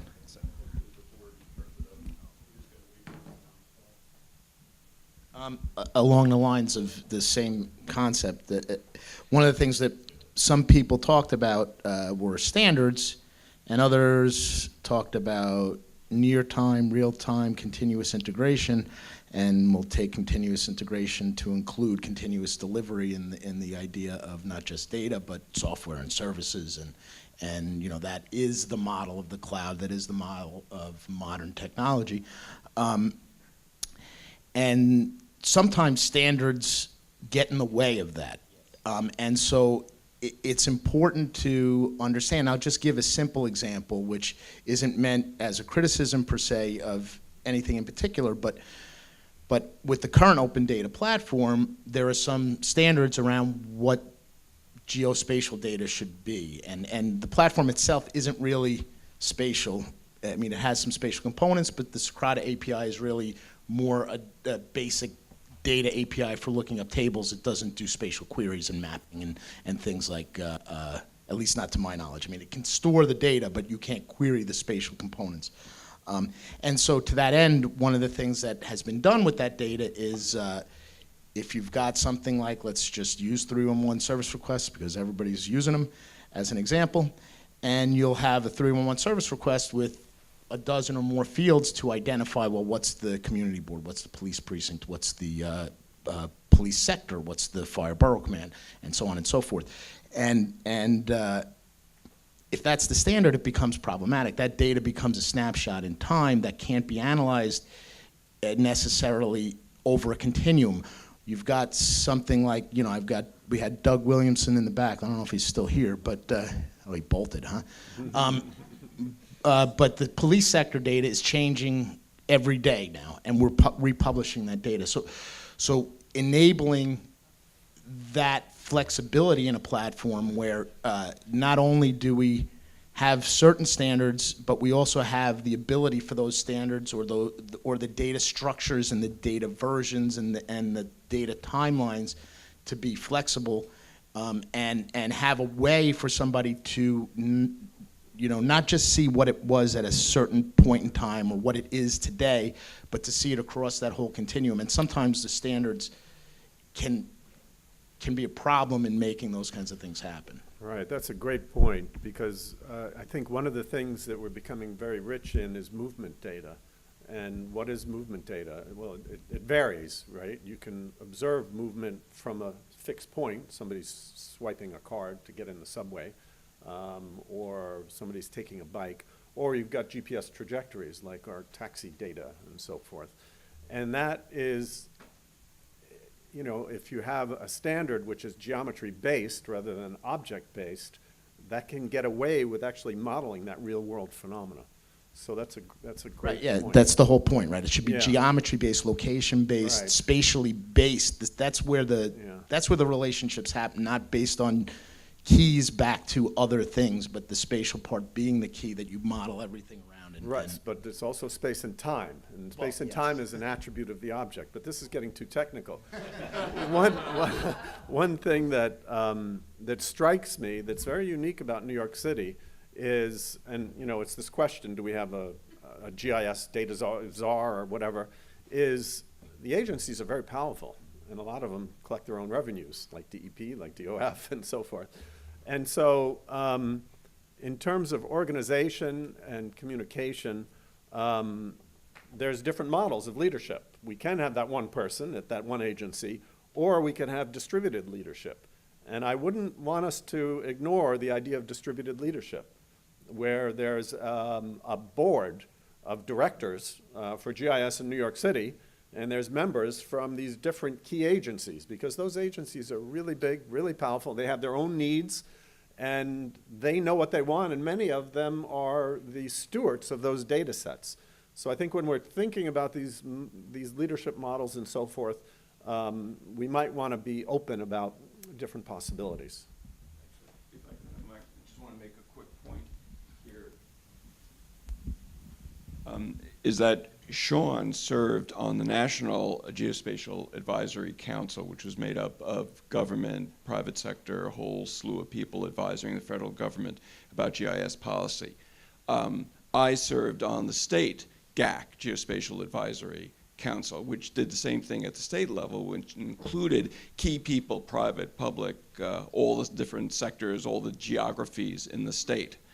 We've never had that in New York City, and I don't want to throw myself on one model or another model, but I think it would be valuable to have an advisory council, a policymaking council or advisory council that includes all the key members of our community coming together to advise government, but also to sort of advise each other on the way forward. Right. Yeah, maybe we could take some questions from the audience now. That'd be great. Jack, you're the man. Yeah, let's pass. There's a microphone runner, actually. Yeah. Okay. I'm Jack Eichenbaum. I started GISMO 28 years ago. Anyway, some things that weren't mentioned. One, data quality. Nobody talked about data quality. I did. Quality assurance. You mentioned it, but you didn't talk about it. Now, I have collected and supervised the collection of census data, and I also worked for 3 years in the Department of Finance taking a photograph of every lot and also collecting 40 variables on every 1, 2, and 3 family house. And there are lots of problems in collecting data. One of them is we don't do it often enough. We have substituted what used to be regular data collection. We've got a lot of toys out there, and we've got a lot of money that's gone into training and computerization, and the people are not in the field. And in the census, there are all kinds of problems. Try asking someone from the Dominican Republic what their race is. Try asking someone from Guyana. Try finding out the number of apartments there are in legal two-family houses that are near subway service. You'll find people hiding, though. It's not just hiding people, it's hiding habitations. Also, there's a fourth dimension to GIS that nobody mentioned, and that's time. We should be making GIS movies and selling popcorn to watch them, because the movies will show us what's really happening. We've been treating GIS mostly in 2 dimensions and looking at maps in 2 dimensions. We've got the 3rd dimension now in soils and air pollution and underground stuff, but there's a 4th dimension, and that's time. We should be looking at stuff over time that will be clarifying what's happening in the way people are changing and the way the city is changing. And then finally, education. We should be getting it out there to the kids, and we should be getting it out there to the people. GISMO last year had an exhibition at the Queen's Museum of maps, and it was just for ordinary people to see that. So GIS has got to get out there to people. So these are the things that I mentioned that really were not covered by all the good things that you said there, and I just wanted to throw all those things out. Thank you. Great, Jack. Thanks, Jack. You know, I was at a meeting, and I forget where it was, but Jack was at the meeting, and the people were going around the room talking about GIS and what GIS was, and they went one after another, and I was like, nah.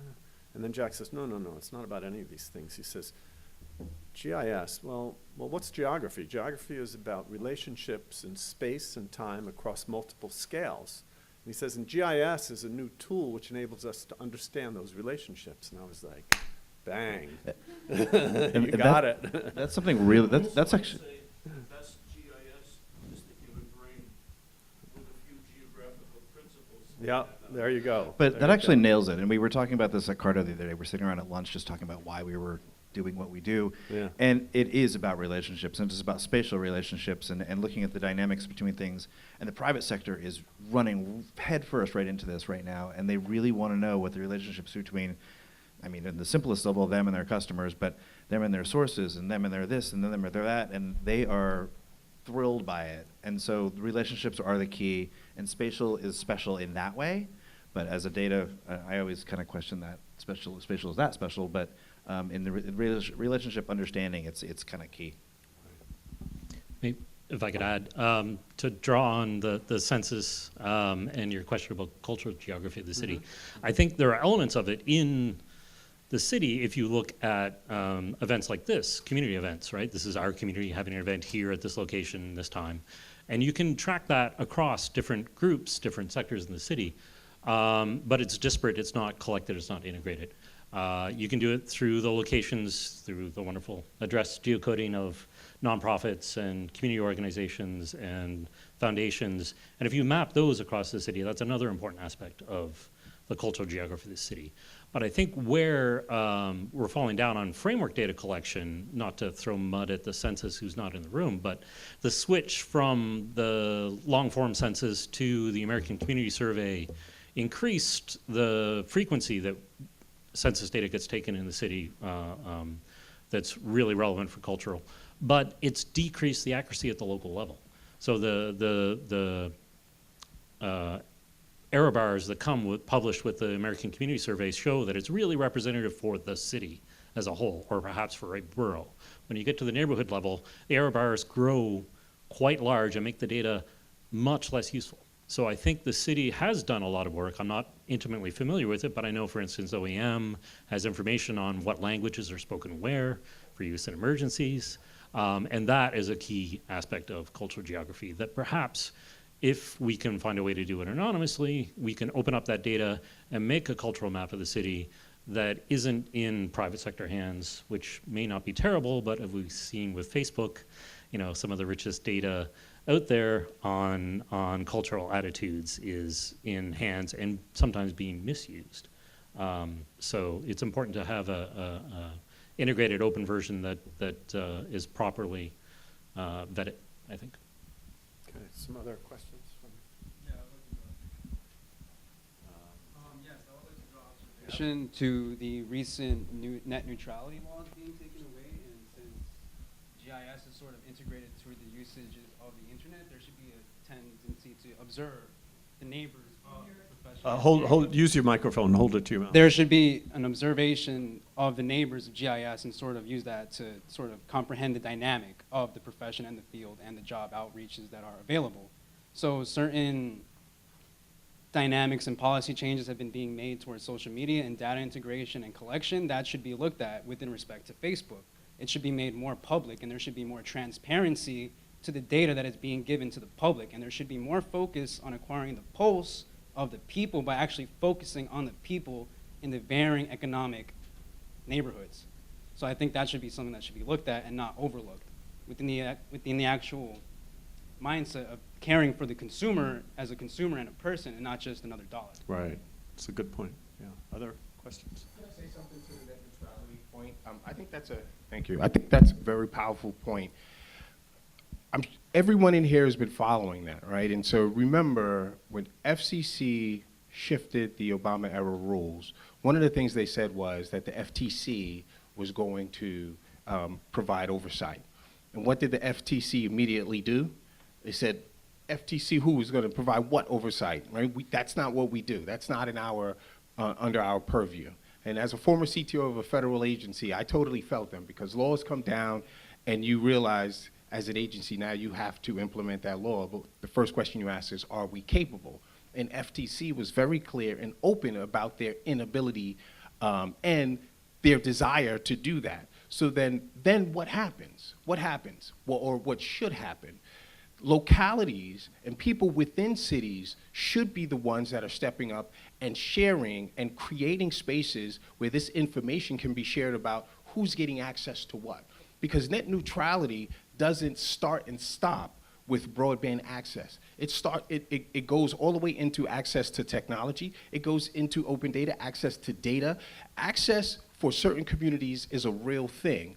And this was the battleground for that. In GIS is the capability that allows for you to understand who is living where. Because if you begin to map who's got broadband access, and then map food deserts on top of that, and then map access to schools on top of that, and so on and so forth, you begin to get a better sense of who's actually getting impacted. During the net neutrality debate, we always talked about, well, if net neutrality, these Obama-era laws go away, well, I was at the OSTP during the Obama administration. If these laws go away, well, young black kids in neighborhoods are not gonna have access to become the next Bill Gates. These were just, soaring words that people used, but it would be GIS that would actually allow you to understand who's getting impacted, and then how to drive that impact in a more positive way. So I want to make sure that we didn't just gloss over that point about net neutrality and the role GIS could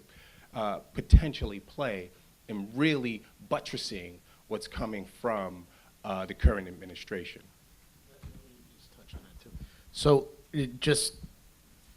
this is kind of in the early stages, but with the new commissioner at DoITT and the mayor's initiative to, enable more broadband access across the city in underserved areas, obviously identifying what those areas are is critical, and identifying how they relate to other things in the community. But in a more concrete sense, we are currently, the GIS team at DoITT is working with the franchise team at DoITT, who is responsible for leasing space on city-owned lampposts and utility poles to broadband providers.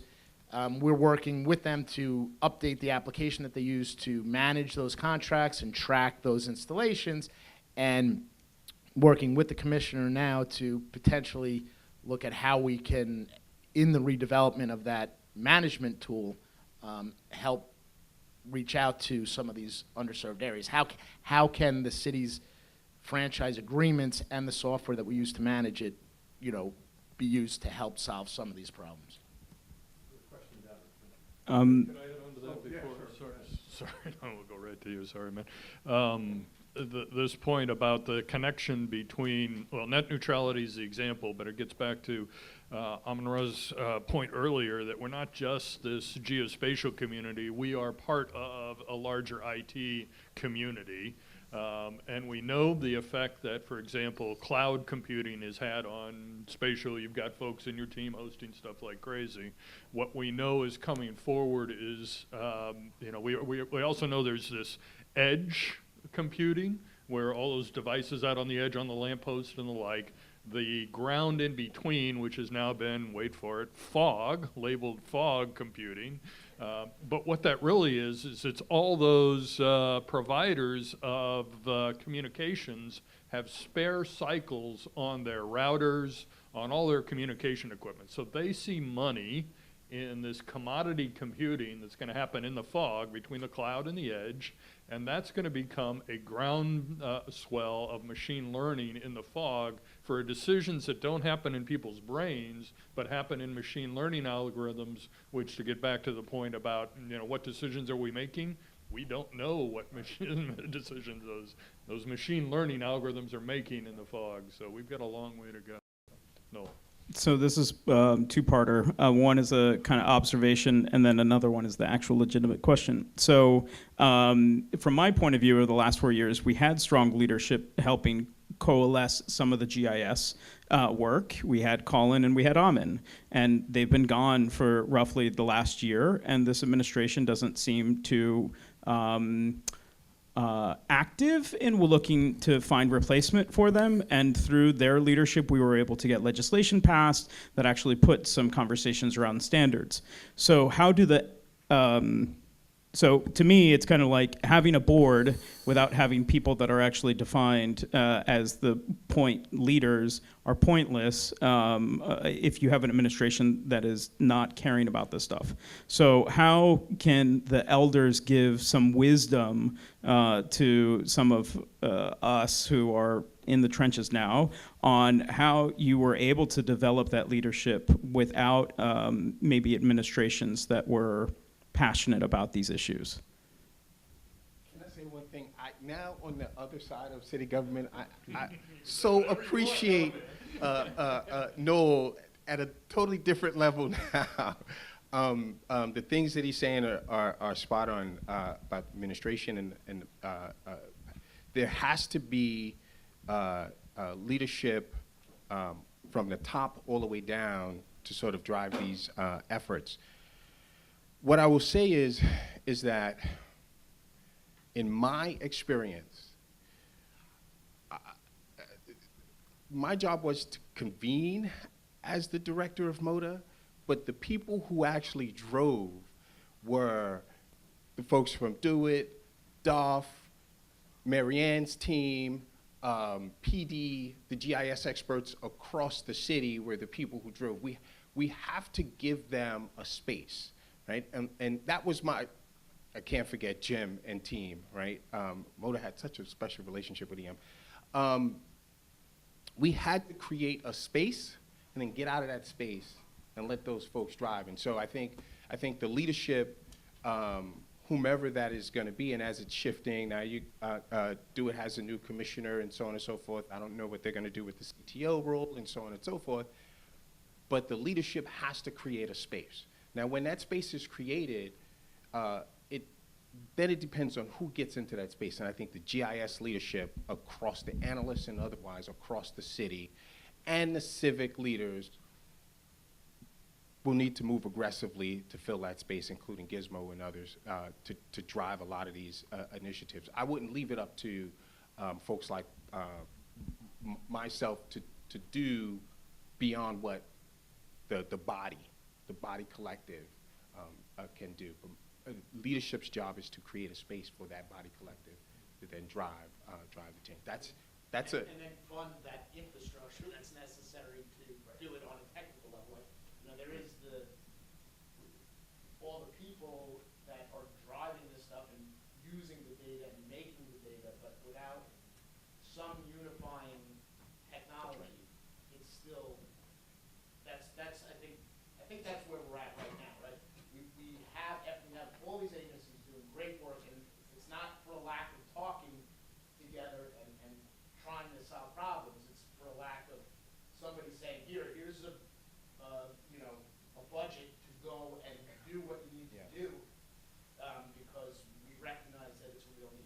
Let me add one other thing. That's spot on. Let me add one other thing. Both Al and Sean talked about the role GIS played in the 9/11 response, the role GIS played in West Nile. Jim was at the front of the group for the response for Legionnaires, right? The role GIS played in Legionnaires. The role GIS was played to drive a successful response to bad things that happen and take place in New York City. Doug is not here, but PD and so on and so forth. Marianne has been driving successful work in the health and human services space for, I don't want to say a super long time, but before I got to the city. That's what I mean by value. We have to begin to put a number, right?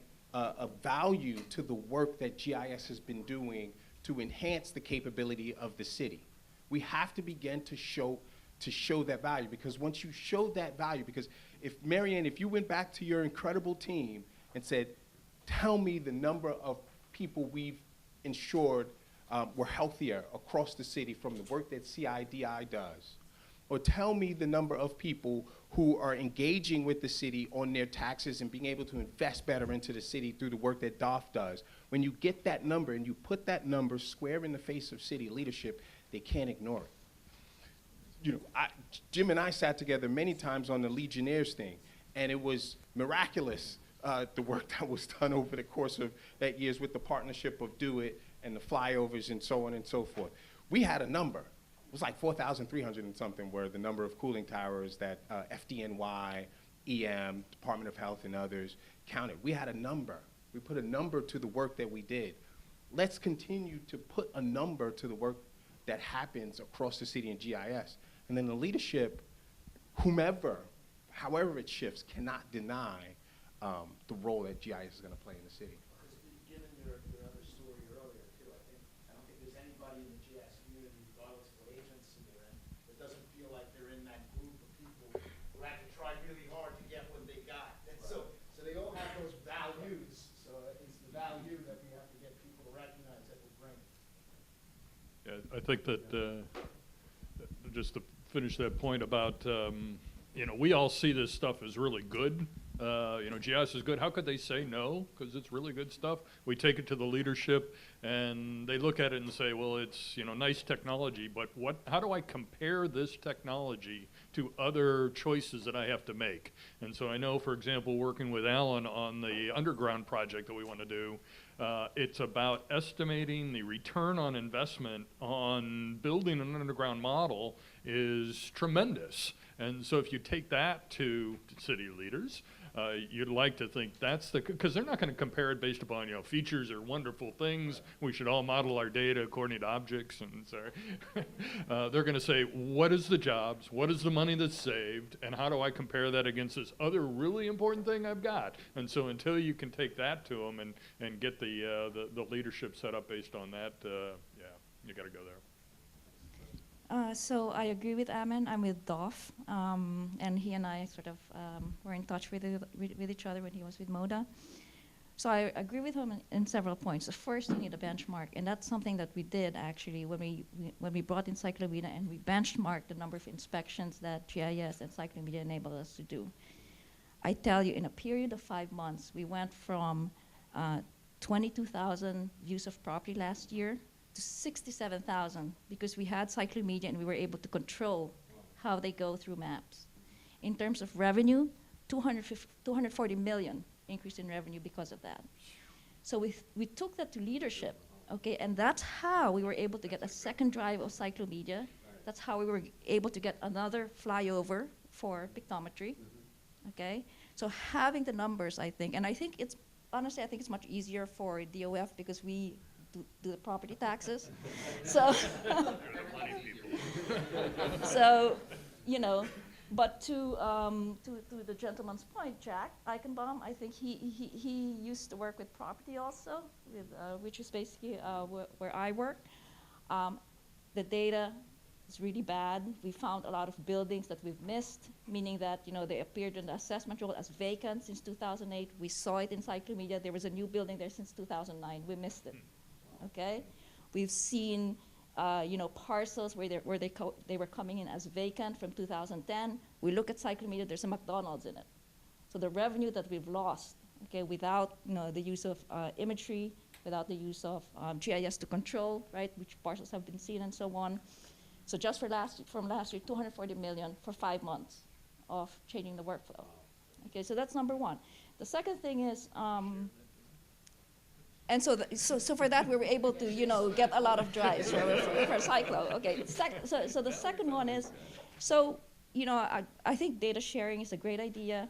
Okay, and I've sort of been in touch with Moda when Amen was there, and even when he's gone, it's this whole data sharing open data problem.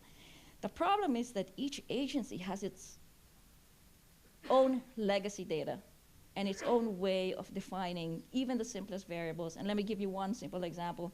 Number of stories. DOB and DOF have different definitions because we have different purposes, okay?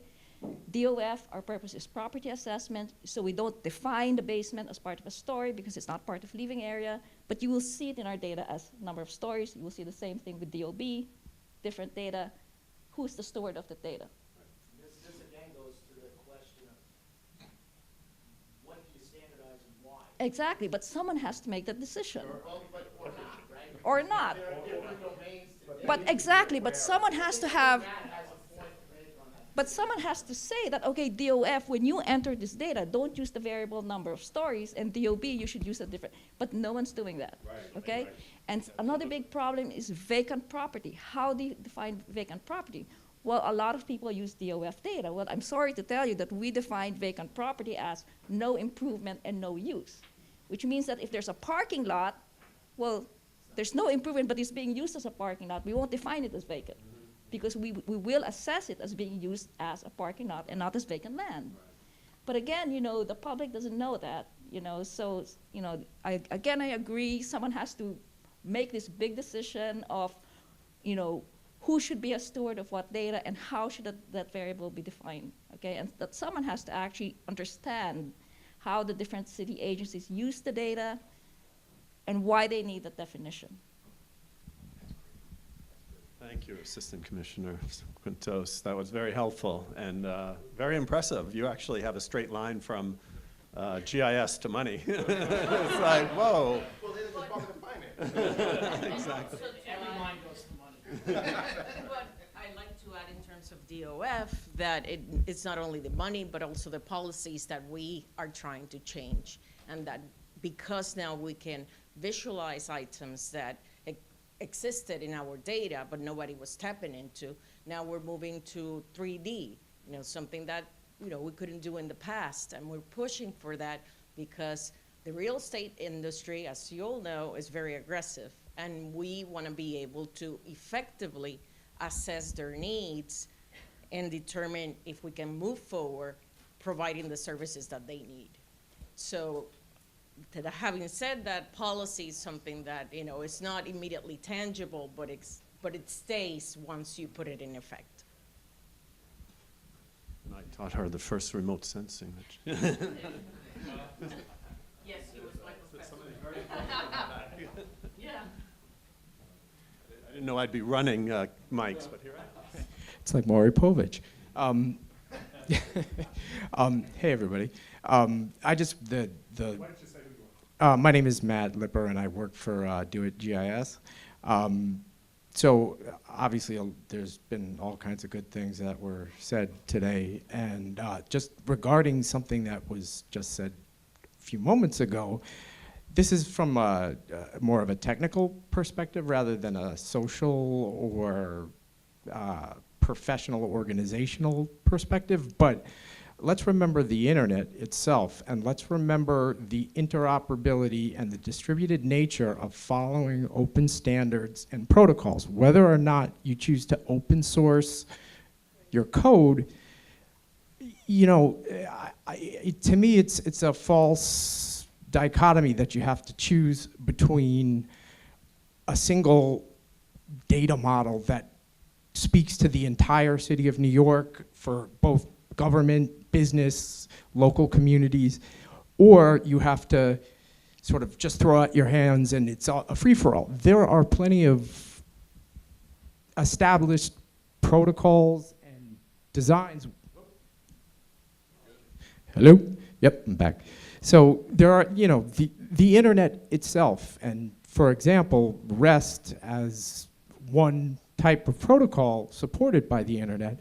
I mean, the GIS community would benefit so much and would free themselves from the endless need for standards making across different uses, precisely to the point that was just made, across different organizations, individuals, communities have different needs with different data, and as long as everybody follows open protocols and works together in a, you know, at least in the technical sense, there's no reason why you can't have everything. I mean, that's not to say it's quite that easy, but certainly from a, you know, like the stuff that George was referring to earlier and OGC in general, I mean, if the city could agree, even if they themselves are not doing the work, if they're paying vendors to do the work, have the vendors produce stuff that's using protocols which scale to the internet level of scaling, that can be consumed by agencies or people that don't have a multi-million-dollar tech stack and that can only do things with certain binary protocols. So I guess my point is that, you know, to me it seems, that seems like a no-brainer, and you know, it seems like whether a community like GISMO or just interested GIS professionals, something like GitHub, perhaps maybe for those that are less technical in the nature of their work, but something that allows everybody to participate in a way in which they can contribute to their level of need and contribution. You know, I mean, that's certainly the internet and the cloud and operating systems like Linux have proven that to be a successful way to go, so. Thanks. We're getting close to the end here, but I will give it to this fellow. Sorry, Don, I'm Don Sunderland. I run architecture for DoITT, and for a good many years I had the GIS group. And this whole question about what to do with, you're talking about the future of GIS for the city, and we actually pondered that a lot. I personally do a lot. Tim knows this because we spent a lot of time talking about it.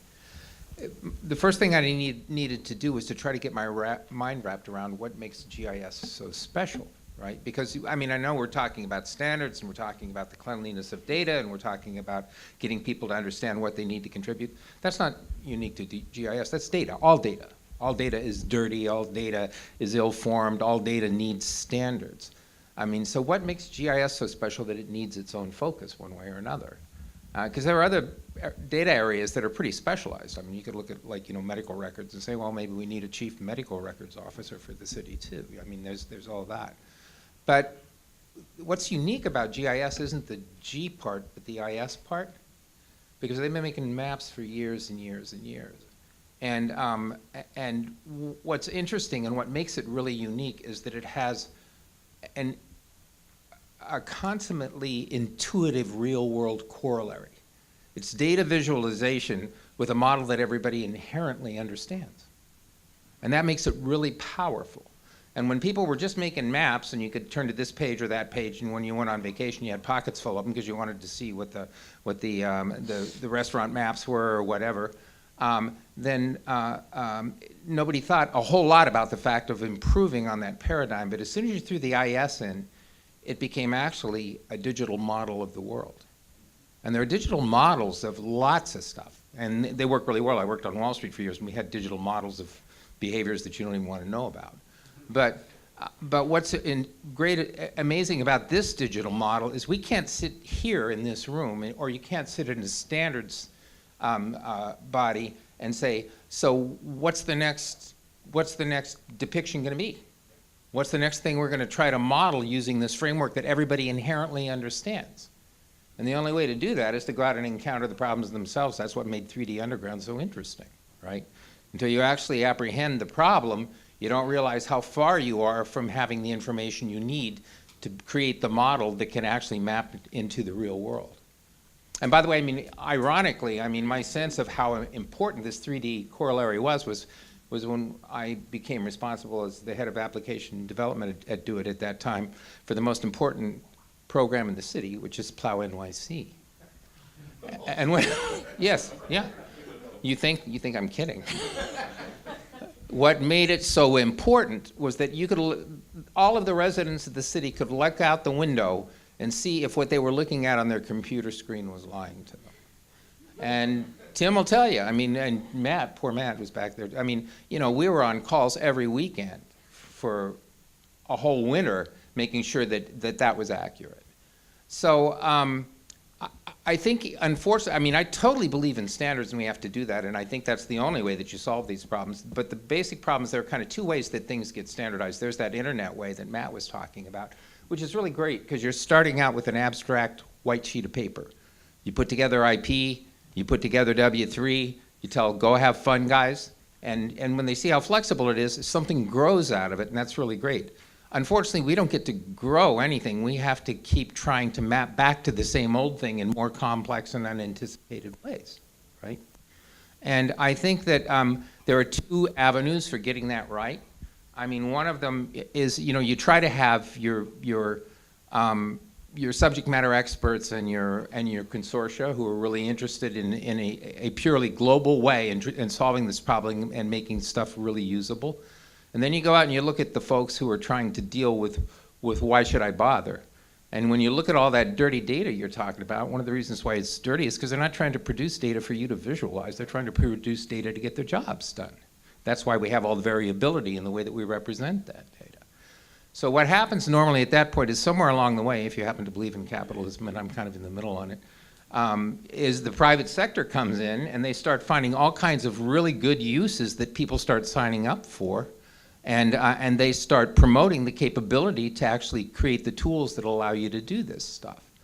That's a two-edged sword. Because on the one hand, they definitely want to solve the problems and create something that has demand and that has use, but they also have a vested interest in not necessarily having a complete and actual standard by the time it's all done, because there's monetary benefit and market benefit in having something that nobody else has. So that's kind of where we are right now. That's kind of the state of the world as I perceive it. To me, GIS is still data. I think it's data first and foremost, but it's data with a unique applicability. And I'm not sure that you can separate it from all other data as doing that as a benefit. I mean, I think you have to have standards and you have to have interoperability no matter what the nature of the data is. But I think you do need to have people who are really focusing on this specific problem. I think the reason why, you know, the progress that Noah was talking about, I think dates back all the way to Alan, whom I've known for more years than either one of us want to admit. I mean, I remember sitting around 20 years ago with Alan saying, oh, you do geographic stuff with computer. I'm a computer guy. What do you do? Nobody knew it was going to become this. So I think that we have to have some degree of generosity around the idea that the people who we're getting the data from aren't producing it for us. But I think we also have to understand that you need to make those use cases. You need to be able to say it's worth the pain, you know, to be able that you're going to have to go to in order to create this model that now allows us to tell you exactly where that sewer pipe is, really, not just kind of. And the city is going to have to, as everyone has said, is going to have to come up with the economics to be able to justify that and show why it's going to work. By the way, the good news is because this stuff all maps back to that real thing we call the world, the economics ought to be pretty easy to put together, you know, but you got to do it case by case by case. And so I think that's kind of part of where the leadership void is, right? I mean, it's not my job to make the economic case. It's my job to build systems, to write code, to maintain applications, and I can't do that and this other thing at the same time. It just can't happen. But one of the other things that you mentioned, I just wanted to touch on because it struck a chord with me, which was the idea that that people are creating data for specific purposes, and data that looks dirty to you is perfectly clean to the person who created it because they created it for a particular purpose, right? And it doesn't meet your need because it was created for another need. And that goes to this whole idea. It kind of touches on what Matt was, I think, getting at, which is that there are models that deal with that. And things like microservices that are popular today are popular for exactly this reason, is that data exists in domain-specific ways. And those domains sometimes touch each other, sometimes they overlap like Venn diagrams, sometimes they're completely isolated. In the city, most of these domains are overlapping in ways, but they aren't the same domain. The domain of buildings, as far as Department of Buildings are concerned, is different than the domain of buildings as far as DOF is concerned. And it's different in the domain of buildings as far as address data for 911 is concerned. And it's different in terms of how OEM looks at it in terms of people with vulnerabilities. Or health looks at it for disease with what kind of thing is on the roof. So there's an underlying commonality, but the domain of use and the specific domain of the business use cases for that data differs. And so that's why standardization sometimes is a problem. You don't want to step on those uses. You want to, I think, from a citywide GIS, like sharing and services capability, you want to be able to model those features at some level, but then allow them to be embellished for the use cases on a domain-specific basis. Great comment. So you're going to have the last, I promised him next. So, but you've got the last one because there is sunshine upstairs and cold drinks and a few snacks. So let's do two more. I know we could talk a long time. Outside reception? Yeah, I think so. Is that right, Amy? Can we? Terrace, yes, you can be on the terrace. So two more questions. Back. So good evening. My name is Sadra Shahab. I'm GIS specialist at Pratt Center, also a teacher, and I'm a consultant to SBS. So both on nonprofit and government side. But on the nonprofit, I think that this leadership void that you were talking about, I mean, we have multiple, organizations, data stewards, but still there is, I think there's the politics of open data, and there are a bunch of, data sets that we know the government, the local government is collecting, and it's not being shared or doesn't follow the open data decree or the law that we already have. For example, recently I was working on NYCHA data, heat and hot water outage, which turned into a few discussion in the city council. The method of data collection was to look at a website which was updated every day without having, even an Excel sheet somewhere that keeps all the data of these outages in NYCHA, which eventually helps a lot in analysis of, what is happening in NYCHA, how the budget allocation should go, right? Pluto is not being out for almost a year now. We are still using 2017 version 1. Another thing is that, for a long time, we were, very interested to see NYPD misdemeanor data, which is being digitally collected, but it's still not, out there. NYCHA has data. If you go to a website of NYCHA, there's, project, specific address. You can go find a project, a property, and get all sorts of information. That information is not being, unified in one data set available to the public. HRC data, rent stabilization data. Someone did, John Cross actually, made a scraper which read through, PDF tax bills and made a data set of location, the bill tax, the tax bills that shows address of rent-stabilized, potentially rent-stabilized units, has a lot of error in the, the method, but that's the closest data we have. I don't mean to cut you off, but so your point is that data could be more, it would be a lot more useful if it was more accessible. Sure, but the question is who calls for what should be immediately open data and not. Right, that is a leadership question. That's a political question. I think that's something that we do need to cover. So one more question, because I don't really have a question. I wasn't really going. It is a comment, and I really didn't intend to really say anything. But I think we've kind of gotten into the weeds. I think a lot of these issues we've heard over and over. Certainly in my career, which has been very extensive in the city. I think we need to sort of get back to the concept of leadership, and I don't think we're really going to have it would be a dream to really have a leadership that can agree on some of these technical issues, and ultimately the city kind of just puts it all together. But, you know, that's really a fairy tale. I mean, many of us have been here long enough to know. I believe in fairy That's tales. really not, what? I believe in fairy tales. Well, actually, Sean, I do too, because I mean, I've done a couple of things over the years. I think it takes a lot of tenacity, and I think it's a combination of folks like you who are certainly on the technical side more than I am, you know, because I've been more on the policy side with the water project and now the 3D Under project. But I know that it's really difficult to navigate the system. And it takes tenacity, and in my case, and Al's and yours, Sean, I mean, like decades, actually, to get things moving. And it's a very difficult thing. But getting back to the original reason, I think, for this thing was to really discuss how we can really bring this community together.